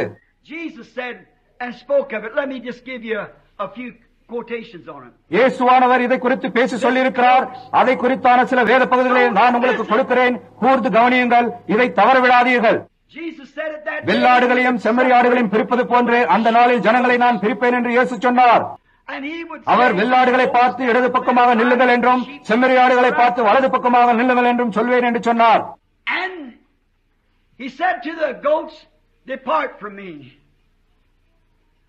அவர் வெள்ளாடுகளை பார்த்து என்னை விட்டு அகன்று போங்கள், ஏனென்றால் நான் பசியாயிருந்தேன், எனக்கு நீங்கள் போஜனம் கொடுக்கவில்லை. நான் சிறையில் இருந்தேன், என்னை வந்து நீங்கள் பார்க்கவில்லை. நான் நிர்வாணமாயிருந்தேன், எனக்கு நீங்கள் வஸ்திரம் கொடுக்கவில்லை. நான் தாகமாயிருந்தேன், எனக்கு நீங்கள் குடிக்க கொடுக்கவில்லை. நான் வியாதியாயிருந்தேன், என்னை வந்து பார்க்கவில்லை. ஆகவே என்னை விட்டு அகன்று போங்கள் என்று சொன்னார். செம்மறியாடுகளை பார்த்து நான் பசியாயிருந்தேன், எனக்கு போஜனம் கொடுத்தீர்கள். நான் வஸ்திரமில்லாதவனாயிருந்தேன், எனக்கு உடுக்க வஸ்திரம் கொடுத்தீர்கள். நான் வியாதியாயிருந்தேன், எனக்கு சேவை செய்தீர்கள் என்று சொன்னார். கவனியுங்கள் சபையே, இதை கவனத்தில் வைக்க மறந்து போகாதே. இதை என்னென்றைக்குமாய் உங்கள் இதயத்தில் வையுங்கள். அப்படியெல்லாம் நினைக்காமலேயே செய்யப்பட்டுள்ளது. கடமைப்பட்டுள்ளோம் என்ற முறையில் ஜனங்கள் அதை செய்யவில்லை. ஒருவன் உங்களுக்கு கொடுத்தாக வேண்டும் என்பதற்காக எதையாவது கொடுக்கும் போது, செய்தாக வேண்டும் என்ற கடமையில் ஒருவனுக்கு ஆகாரம் கொடுத்தால் அவனுக்கு தன்னலமான நோக்கம் இருக்கிறது. உன்னுடைய ஜீவமே அதுவாக இருக்க வேண்டும். உன்னுடைய செயல்களே அதுவாக இருக்க வேண்டும். காரியம் அந்த செம்மறியாடுகளுக்கு ஆச்சரியமாக இருந்தது. அவைகள், ஆண்டவரே, நீர் எப்பொழுது பசியாயிருந்து நாங்கள் உமக்கு போஜனம் கொடுத்தோம். எப்பொழுது நீர் வஸ்திரம் இல்லாதவராயிருந்து நாங்கள் உமக்கு வஸ்திரம் கொடுத்தோம். நீர் எப்பொழுது தாகமாயிருந்தீர், நாங்கள் உமக்கு குடிக்க கொடுத்தோம். நீர் எப்பொழுது வியாதியாயிருந்தீர், நாங்கள் உம்மை பார்க்க வந்தோம். அன்பின் காரணமாக தானாய் இயங்கினது. அவர்களுடைய ஜீவன் அவர்களுக்குள்ளாக ஜீவித்தது. கல்வாரி எங்களுக்கு என்ன செய்தது என்பதை தேவனே ஜனங்கள் காணும்படியாய் செய்யும். அவர்கள் அப்படியே தானாய் இயங்கினர். எப்பொழுது ஆண்டவரே உம்மை அப்படி கண்டோம், எங்களுக்கு தெரியவே தெரியாது. இயேசுவானவர் அப்படியே திரும்பி என்ன சொன்னார் என்று என்பதை கவனியுங்கள். இவர்களுக்காக நீங்கள் எதை செய்தீர்களோ அதை எனக்கே செய்தீர்கள் என்று சொன்னார். தன்னலமற்ற ஜீவியம், தன்னில் தானாகவே செய்ய வேண்டும். அதை குறித்து யோசித்து பார்க்கிறேன் என்பதல்ல. But you are so dead to the things of this world. ஆனால் உலகத்தின் காரியங்களுக்காய் அவ்வளவாய் மரித்து கிறிஸ்துவுக்கு அவ்வளவாய் ஜீவித்து பெரும் பாதையில் அவ்வளவாய் நடந்து இப்படிப்பட்ட காரியங்கள் எல்லாம் தானாய் செய்கிறதா இருப்பது வெறுமனே அப்படி செய்வது. நான் இதை செய்ய வேண்டும் என்று கர்த்தர் விரும்புகிறாரா என்று நீங்கள் சொல்லலாம். அதுவல்ல aquarium. You just part of him. His spirit's in you. And you act the way he acts. நீங்கள் அவரில் ஒரு பகுதியாக இருக்கிறீர்கள். அவருடைய ஆவி உங்களுக்குள் இருக்கிறது. அவர் நடந்து கொண்ட விதமாய் நீங்கள் நடந்து கொள்வது. இதை நன்றாய் புரிந்து கொள்ளுங்கள். There is a way that seemeth right unto a man. மனுஷனுக்கு செம்மையாய் தோன்றுகிற வழி உண்டு, அதன் முடிவோ மரண வழி. Not all that saith Lord, Lord. என் பிதாவின் சித்தத்தை செய்கிறவனே பரலோக ராஜ்யத்தில் பிரவேசிப்பானே அல்லாமல் என்னை நோக்கி கர்த்தாவே கர்த்தாவே என்று சொல்கிறவன் அல்ல. அவர்கள் இருதயத்திலிருந்து அப்படி தானாய் வருவது. அந்த நாளில் கல்வாரியானது கிரயத்தை செலுத்தி அதனால் நான் அந்த வழியில் இருக்கும்படி செய்தது. உங்களுக்கு தெரியுமா, ஒரு சமயம் விதவையான ஜோன்ஸ் அவர்களுக்கு அனல்காய அடுப்புக்கறி இல்லாமல் போன போது நான் போய் அவர்களுக்கு அடுப்புக்கறி வாங்கி கொண்டு வந்து கொடுத்தேன் என்று சொல்வதல்ல. நான் ஒரு சகோதரனை பார்த்தேன். அவனுக்கு உடுத்துக்கொள்ள வஸ்திரம் தேவையாயிருந்து நான் போய் அவனுக்கு ஒரு அணிந்து கொள்ள துணி வாங்கி தந்தேன். நான் ஒரு கிறிஸ்துவன். கர்த்தரை ஸ்தோத்திரியுங்கள். ஓ, என்ன சுயநலமுள்ள தரித்திரமான பரிதபிக்கப்படத்தக்கவனாய் மாய்மாலக்காரராய் இருக்கிறீர்களே. உன் வலதுகரம் செய்கிறதை உன் இடதுகரம் அறியக்கூடாது, உன் இடதுகரம் செய்கிறதை உன் வலதுகரம் அறியக்கூடாது. அவ்வளவாய் கிறிஸ்துவுக்குள் மரித்திருக்கிறபடியினால் நீங்கள் அதை தானாய் எப்படி இருந்தாலும் செய்கிறீர்கள். அது உங்கள் சுவாபம். அவ்விதமாய் ஆக்கப்பட்டிருக்கிறீர்கள். எப்படி இருந்தாலும் அதை செய்கிறீர்கள். அது உங்களுக்காக ஜீவிக்கும் ஜீவியமாயிருக்கிறது. நீங்கள் முற்றிலுமாக அந்த ஆவிக்கு கீழ்ப்படுத்தினவர்களாய் இருக்கிறீர்கள். அந்த ஆவிதானே உங்களுக்குள்ளாக ஜீவிக்கின்றது. ஓ, அந்த ஆசீர்வதிக்கப்பட்ட ஆவியை நீங்கள் உணர்கிறீர்களா? அந்த ஜீவனை பவுல் சொன்னான், ஜீவிப்பது நான் அல்ல, கிறிஸ்துவே எனக்குள்ளாக ஜீவிக்கின்றார் என்று. அவ்வளவாக தன்னால் தானே இயங்குகிறது. சரி சகோதரன் பிரணாம், நான் உங்களுக்கு சொல்லுகிறேன், நாம் இங்கே கிறிஸ்துவர்களாய் இருக்கிறோம். நாம் இந்த ஜனங்களுக்கு உதவி செய்கிறோம், நாம் அந்த ஜனங்களுக்கு உதவி செய்கிறோம் என்று. ஓ, என்னே உனக்கு அவமானம். கிறிஸ்துவம் அதுவல்ல, தானாய் இயங்கி செய்வதுதான் கிறிஸ்துவம். அதை அப்படியே மறந்து விடுகிறீர்கள். போய் அதை செய்யுங்கள். கிறிஸ்துவானவர் முற்றிலுமாக தம்மை தேவனிடம் ஒப்படைத்தார். அவர் தம்மை தாமே ஜனங்களுக்கு ஒரு பொது ஊழியனாக கொடுத்தார்.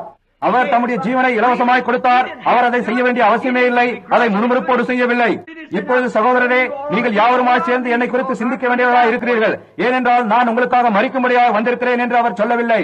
அவர் அதை குறித்து ஒரு வார்த்தையும் சொல்லவில்லை.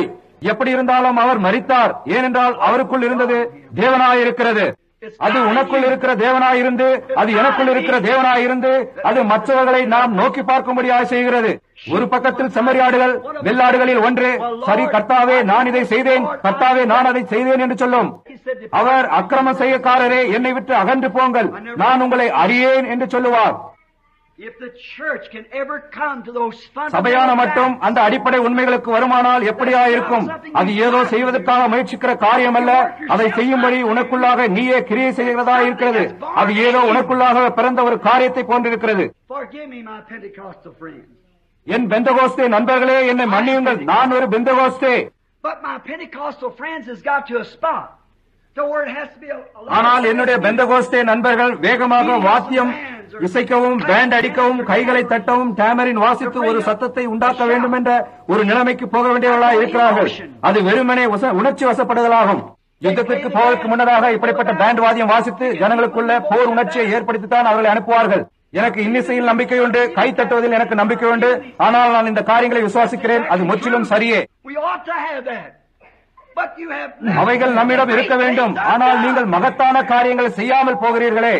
தன்னைத்தானே பலியாய் கொடுத்த ஜீவியம், அதாவது தேவன் உனக்குள்ளாக ஜீவித்து தன்னில் தானாகவே சரியான காரியத்தை செய்வது. ஏனென்றால் அது சரியானதாக இருக்கின்றது. அப்படி செய்து கொண்டே போவது, அதை குறித்து ஒன்றுமே நினைக்காமல் அதை அப்படியே ஜீவிப்பது.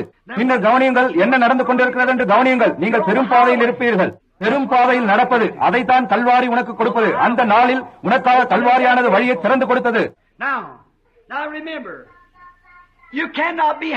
இப்பொழுது நீங்கள் பாதி செம்மறியாடாகவும் பாதி வெள்ளாடாகவும் இருக்க முடியாது. அவைகள் இரண்டும் ஒன்றாய் கலக்காது. இன்றைக்கு அநேக ஜனங்கள், ஆம் உனக்கு என்னவென்று தெரியுமா, நம்முடைய குழுவில் நமக்கு ஒரு ஸ்தாபனம் இருக்கிறது, நாம் ஏழைகளுக்கு உதவி செய்கிறோம், நாங்கள் இதை செய்கிறோம். அதெல்லாம் சரிதான்.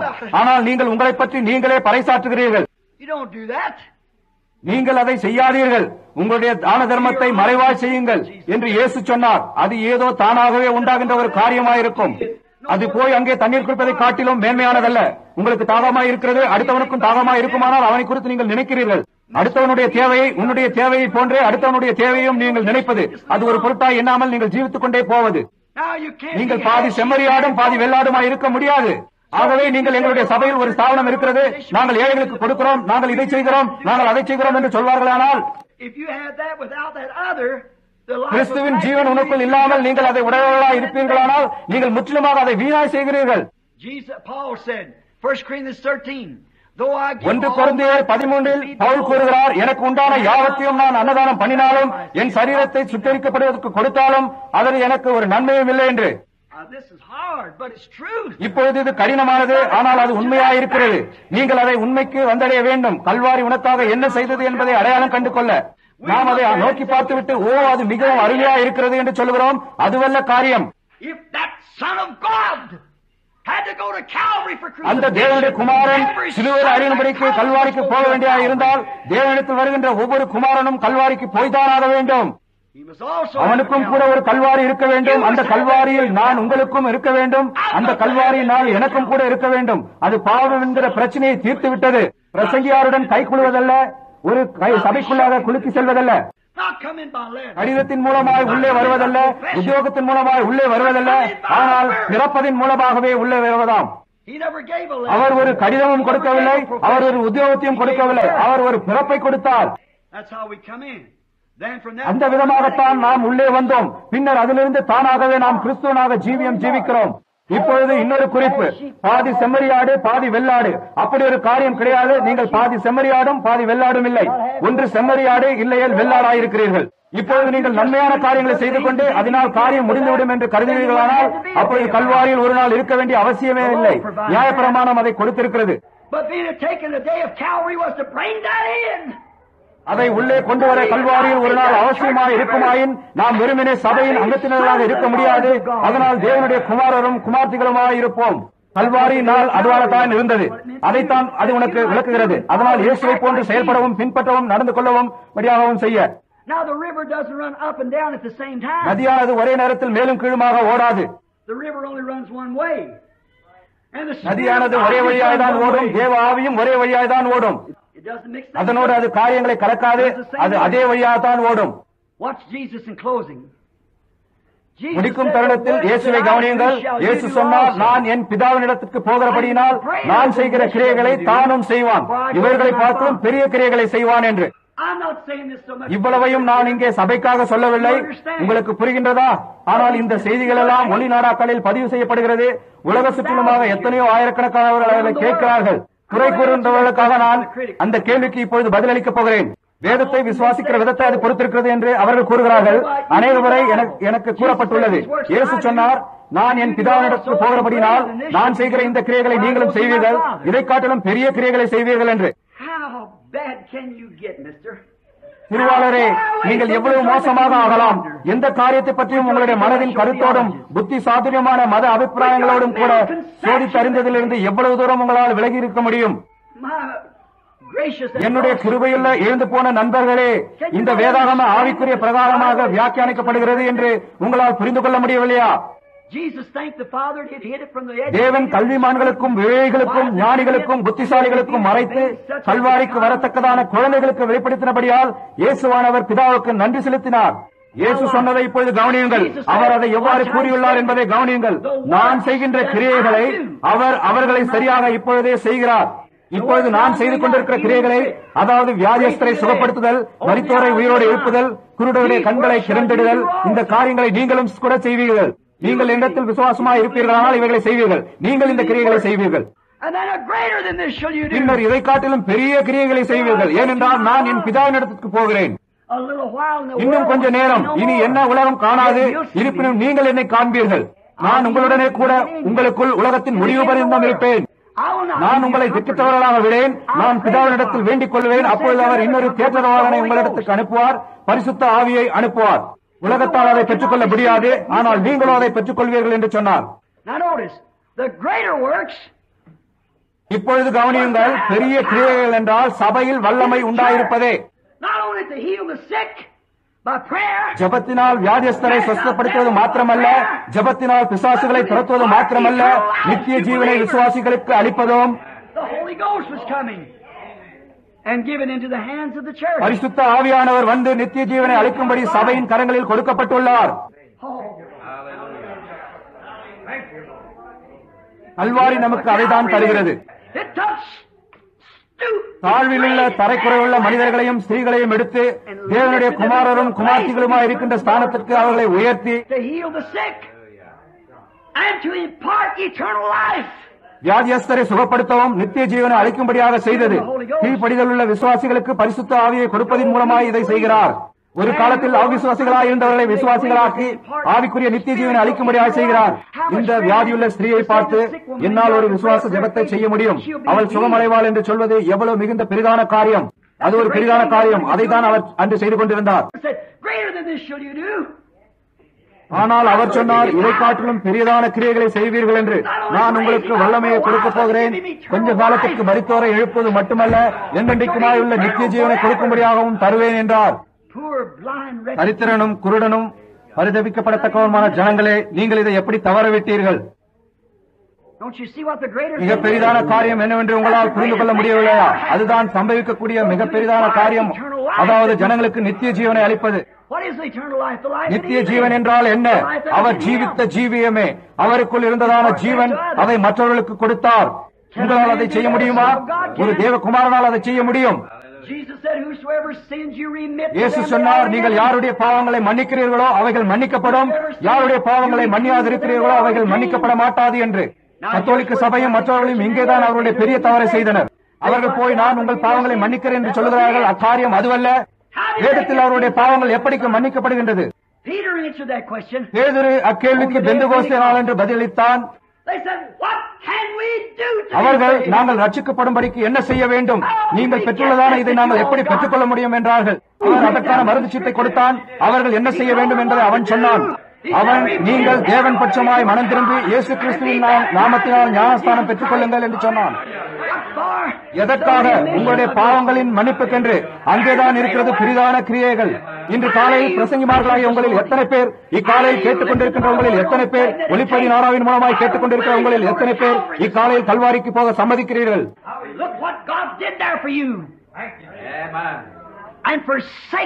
அங்கே தேவன் உங்களுக்காக என்ன செய்தார் என்பதை காணுவதற்கு உங்களுடைய ஸ்தாபன கொள்கைகளை உதறித்தள்ளி சுவிசேஷத்தை பிரசங்கியுங்கள். அல்லேலூயா! இப்போது அது உன்னுடைய மடியில் இருக்கிறது. நீ அதனோடு என்ன செய்ய போகின்றாய்? And remission of sins must be preached in His name to all the world. ஏன் எருசலேம் தொடங்கி உலகம் முழுவதற்கும் மனம் திரும்புதலும் பாவ மன்னிப்பும் அவருடைய நாமத்தினாலே பிரசங்கிக்கப்பட வேண்டும். அல்லேலூயா! அங்கேதான் காரியம். கல்வாரி உங்களுக்கு எதை கொடுக்கிறது? அந்த நாள் உங்களுக்கு என்னத்தை செய்கிறது? ஏதோ வேத சாஸ்திரத்தை அது உங்களுக்கு திணிக்கிறதா? அது உங்களை ஒரு திணிக்கப்பட்ட சட்டையாக்குகின்றதா? அல்லது அது உன்னை ஒரு கிறிஸ்தவனாக்கிற்றா? விற்கப்பட்டாயிற்று. அல்லேலூயா! பாவங்கள் தீர்க்கப்பட்டாயிற்று. இதை காட்டிலும் பெரிய கிரியைகளை நீங்கள் செய்வீர்கள். பாருங்கள், எங்கே கொண்டு போகிறேன் என்று உங்களுக்கு புரியவில்லையா? இதை காட்டிலும் பெரிய கிரியைகளை, இயேசு கிறிஸ்துவின் நாமத்திலே பாவங்களை போக்குதல். ஆனால் கொள்கைகள், ஸ்தாபனங்கள் போன்றவைகள் மூலமாக அது இன்னமும் உலகத்துக்கு சேவை செய்யும்படியான ஒரு ஸ்தலத்தில் அது உங்களை கட்டி போடுகிறது. எந்த ஒரு ஆணோ பெண்ணோ கல்வாரிக்கு வந்து யாரோ எதையோ சொன்னார்கள் என்பதற்காக ஒரு பெரிய ஆளாய் ஆகக்கூடுமோ என்று சொல்லுங்கள். கல்வாரியை அதனுடைய சரியான வெளிச்சத்தில் எங்கே உங்களால் அதன் முகத்தை நோக்கி பார்க்க முடியும் என்று சொல்லுங்கள். கல்வாரியில் அந்த நாள், கல்வாரியில் உங்களுக்கு ஒரு நாளை அடைந்து எப்படி நீங்கள் ஒரு திணிக்கப்பட்ட சட்டையாய் வெளிவர முடியும்? அப்படி இருந்துவிட்டு மனித கோட்பாடுகளான உபதேசங்களை பிரசங்கிக்க எப்படி ஒரு ஸ்தாபனத்தின் கைப்பாவையாய் நீங்கள் வர முடியும்? அதனால் ஏன் உங்கள் தேவனுடைய வார்த்தைக்கு தாழ்ந்து போகும்படி செய்ய முடியவில்லை? நீங்கள் மட்டும் அங்கே போயிருந்திருப்பீர்களே, ஆனால் நீங்கள் தாழ்மையுடன் வெளிவந்திருப்பீர்கள். உங்கள் தொப்பியில் ஒரு இறகை வைத்துக் கொண்டு உங்களால் எப்படி உங்கள் ஸ்தாபனத்தில் ஒரு பெரிய மனிதனாக வரும்படி எப்படி வர முடியும்? தேவகுமாரனாக இயேசு கிறிஸ்துவே அவருடைய சரீரத்தை பிற்கவும், முகத்தில் துப்பவும், அவமானப்படுத்தவும், கேவலப்படுத்தவும், அவருடைய வஸ்திரங்களை உரிந்து கொள்ளவும், உலகத்திற்கு முன்பாக சிலுவையில் அறையவும், அவமானத்தை வெறுக்கவும் தக்கதாக தாழ்த்தின போது உன்னால் எப்படி முடியும்? எப்படி உங்களால் கல்வாரிக்கு போய் இதோட வித்தியாசமாய் உங்களால் எப்படி வர முடியும்? ஒரு அவமானம், ஒரு வெட்கம். Oh, you say they'll kick me out. சரி, அவர்கள் என்னை வெளியே தள்ளுவார்கள் என்று சொல்லலாம். அவர்கள் வெளியே தள்ளட்டும். கல்வாரியில் உங்கள் நாளாய் இருக்கட்டும். தேவன் அவருடைய வழியை உன்னோடு உடையவராய் இருப்பார். இதை மறுபடியும் எடுத்துக் கூறுகிறேன். Have your day. கல்வாரியில் உங்கள் நாளாய் இருக்கட்டும். தேவன் அவருடைய வழியை உன்னோடு உடையவராய் இருப்பார். Let us pray. ஜெபம் செய்வோம். Lord, oh God, take us all up to Calvary just now. ஓ தேவனே, இப்பொழுது எங்கள் யாவரையும் கல்வாரிக்கு கொண்டு செல்லும். Let us get away from பயத்திலிருந்து நாம் வெளிவரப்படி செய்யும் கர்த்தாவே. மனிதனை பற்றிய பயம், மற்றவர்கள் என்ன சொல்ல போகிறார்கள் என்ற பயம், உலகமும் முழு உலகமும் அவரை பார்த்து தகைத்தது, பரிகாசம் செய்தது. மரண பரியந்தம் அவர் கீழ்ப்படிந்தார். He was obedient to disgrace. அவர் அவமானத்திற்கு கீழ்ப்படிந்தார். கூட்டு அரசாங்கத்தின் கீழ் அவர் கீழ்ப்படிந்தவராய் இருந்தார். We realize that when சாத்தான் இந்த உலகத்தை அடித்த போது அவன் இந்த பூமியின் ஆளுகின்றவனும் அதிகாரமாய் இருக்கிறான் என்று நாம் உணர்ந்துள்ளோம். அவன் இதை கர்த்தருக்கு முன்பாக சாட்சியாய் அறிவித்து, இந்த ராஜ்யங்கள் என்னுடையவைகள், எனக்கு பிரியமானபடி அவர்களுக்கு செய்வேன். அந்த நாளிலிருந்து இந்நாள் வரைக்கும் இந்த உலகமானது சாபத்தின் கீழ் அதை சாபமாக்கின ஒருவனால் ஆளப்படுகின்றது.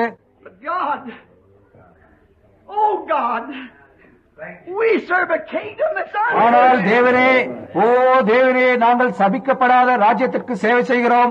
Father God, how marvelous. பிதாவாகிய தேவனே, இன்றைய பட உலகிலே நீர் சில மகத்தான காரியங்களை செய்தது எவ்வளவு மகத்துவமாய் இருக்கிறது. Letting these great pictures like 10 கற்பனைகள் போன்ற மகத்தான படங்கள் வெளிவந்து to let men and women see. ஆண்களும் பெண்களும் காணவும், அது ஒரு சபையின் கதவை கூட இருளாக்க முடியாது. ஆனால் அது என்னவென்று அவர்கள் காணும்படி அனுமதித்தீர். தேவனுடைய வழி உலகத்தினால் புறக்கணிக்கப்பட்ட வழியாக இருக்கிறது. Because we're like we going to Russia. ஏனென்றால் கம்யூனிசத்தின் கீழ் நாம் ரஷ்யாவுக்குள் போகிறோம். நாம் இந்த உலகத்தில் இருக்கிறோம், ஆனால் நாம் இந்த உலகத்தார் அல்ல. நாம் கல்வாரிக்கு போயுள்ளோம். அவருடைய நாம் ஒன்றாய் தேவனுடைய ராஜ்யத்தோடு இருக்கும்படிக்கு நம்மை நாமே சிலுவையில் அறைந்தோம். No matter what the world says. உலகம் என்ன சொன்னாலும் அக்கறை இல்லை. கர்த்தருடைய புறக்கணிக்கப்பட்ட சிலருடைய வழியை நாம் எடுக்கிறோம். We go on. நாம் உயிர்த்தெழுதலை நோக்கி போகிறோம். அது சமீபமாய் இருக்கிறது என்பதை நாங்கள் விசுவாசிக்கிறோம். கர்த்தாவே, இந்த உலகத்தை ஆண்டு கொள்கிறது என்று தானியேல் முன்னதாகவே கண்டதுதான். அந்த ராஜ்யத்துக்குள்ளாக அப்பொழுது நாம் உயிர்ப்பிக்கப்படுவோம். அது எல்லா உலகத்தையும் நொறுக்கி கோடை காலத்து போரடிக்கும் களத்திலிருந்து பறந்து போகிற பதரை போன்று காற்று அவளை அடித்துக் கொண்டு போயிற்று.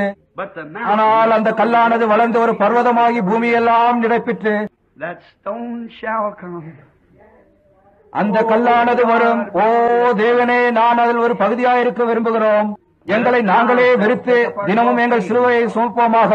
கிறிஸ்துவுக்காக ஜீவிப்போம், மற்றவர்களுக்காக ஜீவிப்போம். இதை அருளும் கர்த்தாவே. இந்த காலையில் இங்கு யாராவது இன்னும் அவரை தங்கள் சொந்த ரட்சகராக அறியாதிருந்து இந்த முடிக்கும் ஜெபத்தில் நினைவு கூறும், இந்த நாள் எங்களுடைய கல்வாரி நாளாக இருக்க விரும்புகிறோம் என்பவர்களாக இருப்பீர்களே, ஆனால் உங்கள் கரங்களை உயர்த்தி, சகோதரன் பிரணாம் எனக்காக ஜெபியுங்கள், அவரை என்னுடைய சொந்த ரட்சகராக நான் அறிய விரும்புகிறேன் என்று கூறுங்கள். வாலிபனே, கர்த்தர் உங்களை ஆசீர்வதிப்பாராக. வேறு யாராவது உண்டா? பின்னால் இருக்கின்ற என் சகோதரனே, கர்த்தர் உன்னை ஆசீர்வதிப்பாராக. இன்னும் வேறு யாராவது? நான் அறிய வேண்டும் என்று விரும்புகிறேன். இந்த நாள் என்னுடைய கல்வாரியின் நாளாக இருக்க வேண்டும் என்று விரும்புகிறேன். நான் சுகவீனனும் சோர்வுற்றனுமாய் இருக்கிறேன். நான் எந்த காரியத்தை செய்ய பிறந்தேனோ அதை வைத்துக் கொண்டு சுற்றி சுற்றி விளையாடிக் கொண்டு இருப்பதனால் என்ன பிரயோஜனம்? நான் பிறந்தேன், தேவனுடைய குமாரனாய் இருக்கும்படிக்கு பிறந்தேன். நானோ இங்கு உலகத்தின் காரியங்களை பற்றிக் கொண்டிருக்கிறேன். தேவனே, நான் சிலுவையில் அறையப்படட்டும். நான் கிறிஸ்துவோடு கூட மரித்து மற்றவர்களாய் ஜீவிக்கும்படிக்கு என்னையும் என் கருத்துக்களையும் இன்றைக்கு நான் சிலுவையில் அறையட்டும். அவர்கள் எனக்கு என்ன செய்தாலும் பரவாயில்லை. என்னை அவர்கள் பரியாசம் பண்ணினாலும், என்னை துன்புறுத்தினாலும், எனக்கு எதிராய் தீமையான காரியங்களை பேசினாலும், சாதுவான ஆட்டுக்குட்டியாய் அவர் செய்தது போன்று தாழ்மையாய் நடந்து கடந்து போகும்படி செய்யும். கடைசி நாட்களில் என்றோ ஒரு நாளில் என்னை உயிரோடு எழுப்பேன் என்று அவர் வாக்களித்துள்ளார். அந்த நாளை நான் எதிர்நோக்கி இருக்கிறேன். இன்னும் ஏதாவது கரங்கள் உயர்த்தப்படுமா? பின்னால் உள்ளவரையும் உன்னையும் கர்த்தர் ஆசீர்வதிப்பாராக. சரி, இன்னும் யாராகிலும் உண்டா? கர்த்தர் உன்னை ஆசீர்வதிப்பாராக. கர்த்தர் உன்னை ஆசீர்வதிப்பாராக. ஜெபத்திற்கு முன்பாக இன்னும் யாராவது உண்டா? Our Heavenly Father, எங்கள் பரலோக பிதாவே, பெந்தகோஸ்தே நாள் என்று பேதுரு பிரசங்கிக்கையில் விசுவாசித்த யாவரையும் சபையில் சேர்த்துக் கொள்ளப்பட்டார்கள் என்று சொன்னான். they truly believe with all their heart. அவர்கள் உண்மையாகவே முழு மனதுடன் விசுவாசித்தார்கள். இந்த ஜனங்கள் இப்பொழுதுதான் கரங்களை உயர்த்தியுள்ளார்கள். I believe that they அவர்கள் தங்கள் முழு இருதயத்தோடு விசுவாசித்தார்கள் என்று நான் நம்புகிறேன். அப்படி விசுவாசித்திருப்பார்களானால் குளமாய் தண்ணீர் அங்கே காத்துக் கொண்டிருக்கின்றது. they want those sins forgiven. அவர்களுடைய பாவங்கள் மன்னிக்கப்பட வேண்டும் என்று யாராவது விரும்பினால் அந்த நாமத்தினால் ஞானஸ்தானம் கொடுக்க இங்கே யாராவது இருப்பார்கள். மனுஷர்களுக்குள் வானத்தின் கீழே ரட்சிக்கப்படும்படிக்கு ஒரே நாமம் தான் கொடுக்கப்பட்டிருக்கிறது. சில வினாடிகளுக்கு முன்பு நான் குறிப்பிட்ட வேத வாக்கியங்களைப் போன்று, அதாவது மனம் திரும்புதலும் பாவ மன்னிப்பும் எருசலேம் தொடங்கி சகல தேசத்தாருக்கும் அவருடைய நாமத்தினால் பிரசங்கிக்கப்பட வேண்டும் என்பதே. எருசலேமிலே மனம் திரும்புதலும் பாவ மன்னிப்பும் பிரசங்கிக்கப்பட்ட போது அப்போஸ்தலர்கள் அவர்களுக்கு வேத வார்த்தைகளை சொல்லி, நீங்கள் முதலாவது மனம் திரும்ப வேண்டும், பின்பு இயேசு கிறிஸ்துவின் நாமத்திலே ஞானஸ்தானம் பெற்றுக் கொள்ளுங்கள். ஒரு பிரசங்கியார் செய்ய வேண்டியது அதுதான். அவர்கள் மனம் திரும்ப வேண்டும். அவருடைய பாவ மன்னிப்புக்காக இவர் ஞானஸ்தானம் கொடுக்க வேண்டும். எவர்களுடைய பாவங்களை நீங்கள் மன்னிக்கிறீர்களோ அவர்களுக்கு அது மன்னிக்கப்பட்டாயிற்று. எவர்களுடைய பாவங்களை மன்னியாது இருக்கிறீர்களோ அவர்களுக்கு மன்னிக்கப்படாது. பிதாவே, அவர்களிடம் உள்ள பயங்கர கோபத்துடன் உலகம் எப்படி சமாளிக்கிறது? எளிமையான சுவிசேஷத்தை ஏன் விசுவாசிக்க கூடாது? அவர்கள் அதற்கு மாற்றாக கள்ள பெயர்களையும் கள்ள ஞானஸ்நானங்களையும் கள்ள பரிசுத்த ஆவியின் அபிஷேகத்தையும் ஊழியர்களோடு கை குலுக்குதலையும் வேதத்தில் ஒரு உபயோகப்படுத்தாத பிதா குமாரன் பரிசுத்தாவி என்ற பட்ட பெயர்களை உபயோகித்தலையும் உள்ளே கொண்டு வந்தார்கள். ஒரு ரோமனால் உண்டாக்கப்பட்ட தஸ்தாவேஜை, ஒரு கிறிஸ்துவ போதனை அல்லாததை அதை கொண்டு வந்தார்கள். வேதத்தில் எங்கும் காணப்படவில்லை. பட்ட பெயர்கள் மூலமாக பாவங்கள் நீக்கப்பட மாட்டாது, ஆனால் இயேசு கிறிஸ்துவின் நாமத்தின் மூலமாக மட்டுமே முடியும். இப்பொழுது பிதாவே, இது மக்களால் விரும்பப்பட மாட்டாதது என்று நான் எங்களுக்கு தெரியும். உம்முடைய வழிகள் எப்பொழுதும் அப்படித்தான் இருக்கிறது. ஆனால் இன்று காலையில் ஆண்களும் பெண்களும் அந்த நாளுக்கு, கல்வாரியின் அந்த நாளுக்கு வருவார்களாக. அங்கே அந்த நாளில் இயேசுவானவர் புறக்கணிக்கப்படவும் நிர்வாணமாக்கப்பட்டு அவமானப்படவும் துண்டங்களாக வெட்டப்படவும் துப்பப்படவும் முழு உலகத்தாலும் சபையாலும் அவரை நேசிக்க வேண்டிய ஜனங்களாலும் பரியாசம் செய்யப்பட்டார். அப்படியும் அவை எல்லாவற்றிலும் அவர் தம்முடைய வாயை திறவாமல் போய் அவரை பரிகாசம் செய்த அந்த ஜனங்களுக்காக மரித்தார். தேவனே, இந்த காலையில் எங்களை கல்வாரிக்கு கொண்டு போம். அவர்கள் எங்கள் பைத்தியம் என்று சொன்னாலும், நாங்கள் தவறான வேத வார்த்தைகளை எடுத்துக்கொண்டோம் என்று அவர்கள் சொன்னாலும், அவர்கள் என்ன சொல்ல வேண்டுமானாலும் தேவ சமூகத்தில் நின்று கொண்டு அது தவறு என்று அவர்களால் சொல்ல முடியாது. அவர்களுடைய பாவங்களை வேத ஆமத்தால் மூட முடியாது. அவர்களுடைய பாவங்களையும் அவர்களுடைய அவிசுவாசத்தையும் மக்கள் மத்தியில் அறியப்பட்டிருக்க வேண்டும் என்பதையும் மக்கள் ஜனக்கூட்டம் செய்வது போன்று செய்ய விரும்புகிறதையும் வேதாகமது திறந்து காட்டுகின்றது. அவர்கள் இக்காலையில் கல்வாரிக்கு வந்து எருசலேமில் துவங்கட்டும். மனம் திரும்புதலும் பாவ மன்னிப்பும் எருசலேம் துவங்கி எல்லா தேசங்களுக்கும் அவருடைய நாமத்தினால் பிரசங்கிக்கப்பட வேண்டும். அதே சிலுவையில் அறையப்பட்ட காலடியை அவர்கள் எடுக்கட்டும். வெட்டப்படவும் துப்பப்படவும் பரிகாசம் பண்ணப்படவும் மத துரோகிகள் என்ற அடிப்படையில் எப்படியெல்லாம் அழைத்தாலும், சபைகளை உடைக்கிறவன் எப்படி வேண்டுமானாலும் அழைக்கட்டும். நாங்கள் தாமே கர்த்தாவே, இக்காலையில் கர்த்தருடைய புறக்கணிக்கப்பட்ட சிலருடன் எங்கள் பாதையை எடுக்கும்படியாய் செய்யும். இடதுபுறம் வலதுபுறம் திரும்பாமல் அப்போஸ்தலருடைய பாதையை தெரிந்து கொள்ளும்படியாய் செய்யும். எங்களுடைய இருதயத்தின் உத்தமத்தோடு தேவனுக்கு சேவை செய்வோமாக. இதை அழியும் பிதாவே. இப்பொழுது ஜெப வரிசையில் வருகின்ற வியாதி உள்ளவர்களையும் பாதிக்கப்பட்டவர்களையும் சுகப்படுத்தும். இங்கே கை வைத்திருப்பவர்கள் தாமே அவர்கள் இருதயங்கள் மனம் திரும்பும்படியாய் செய்யும். இவ்வளவு நேரமாய் நின்ற இவர்கள் தாமே துரிதமாய் தண்ணீர்கள் அண்டைக்கு சென்று தேவகுமாரனாகிய இயேசு கிறிஸ்துவாகிய பலியின் நாமத்தினால் அவர்கள் பாவங்கள் நிவர்த்தியாகும்படி செய்வீராக. ஆமேன்.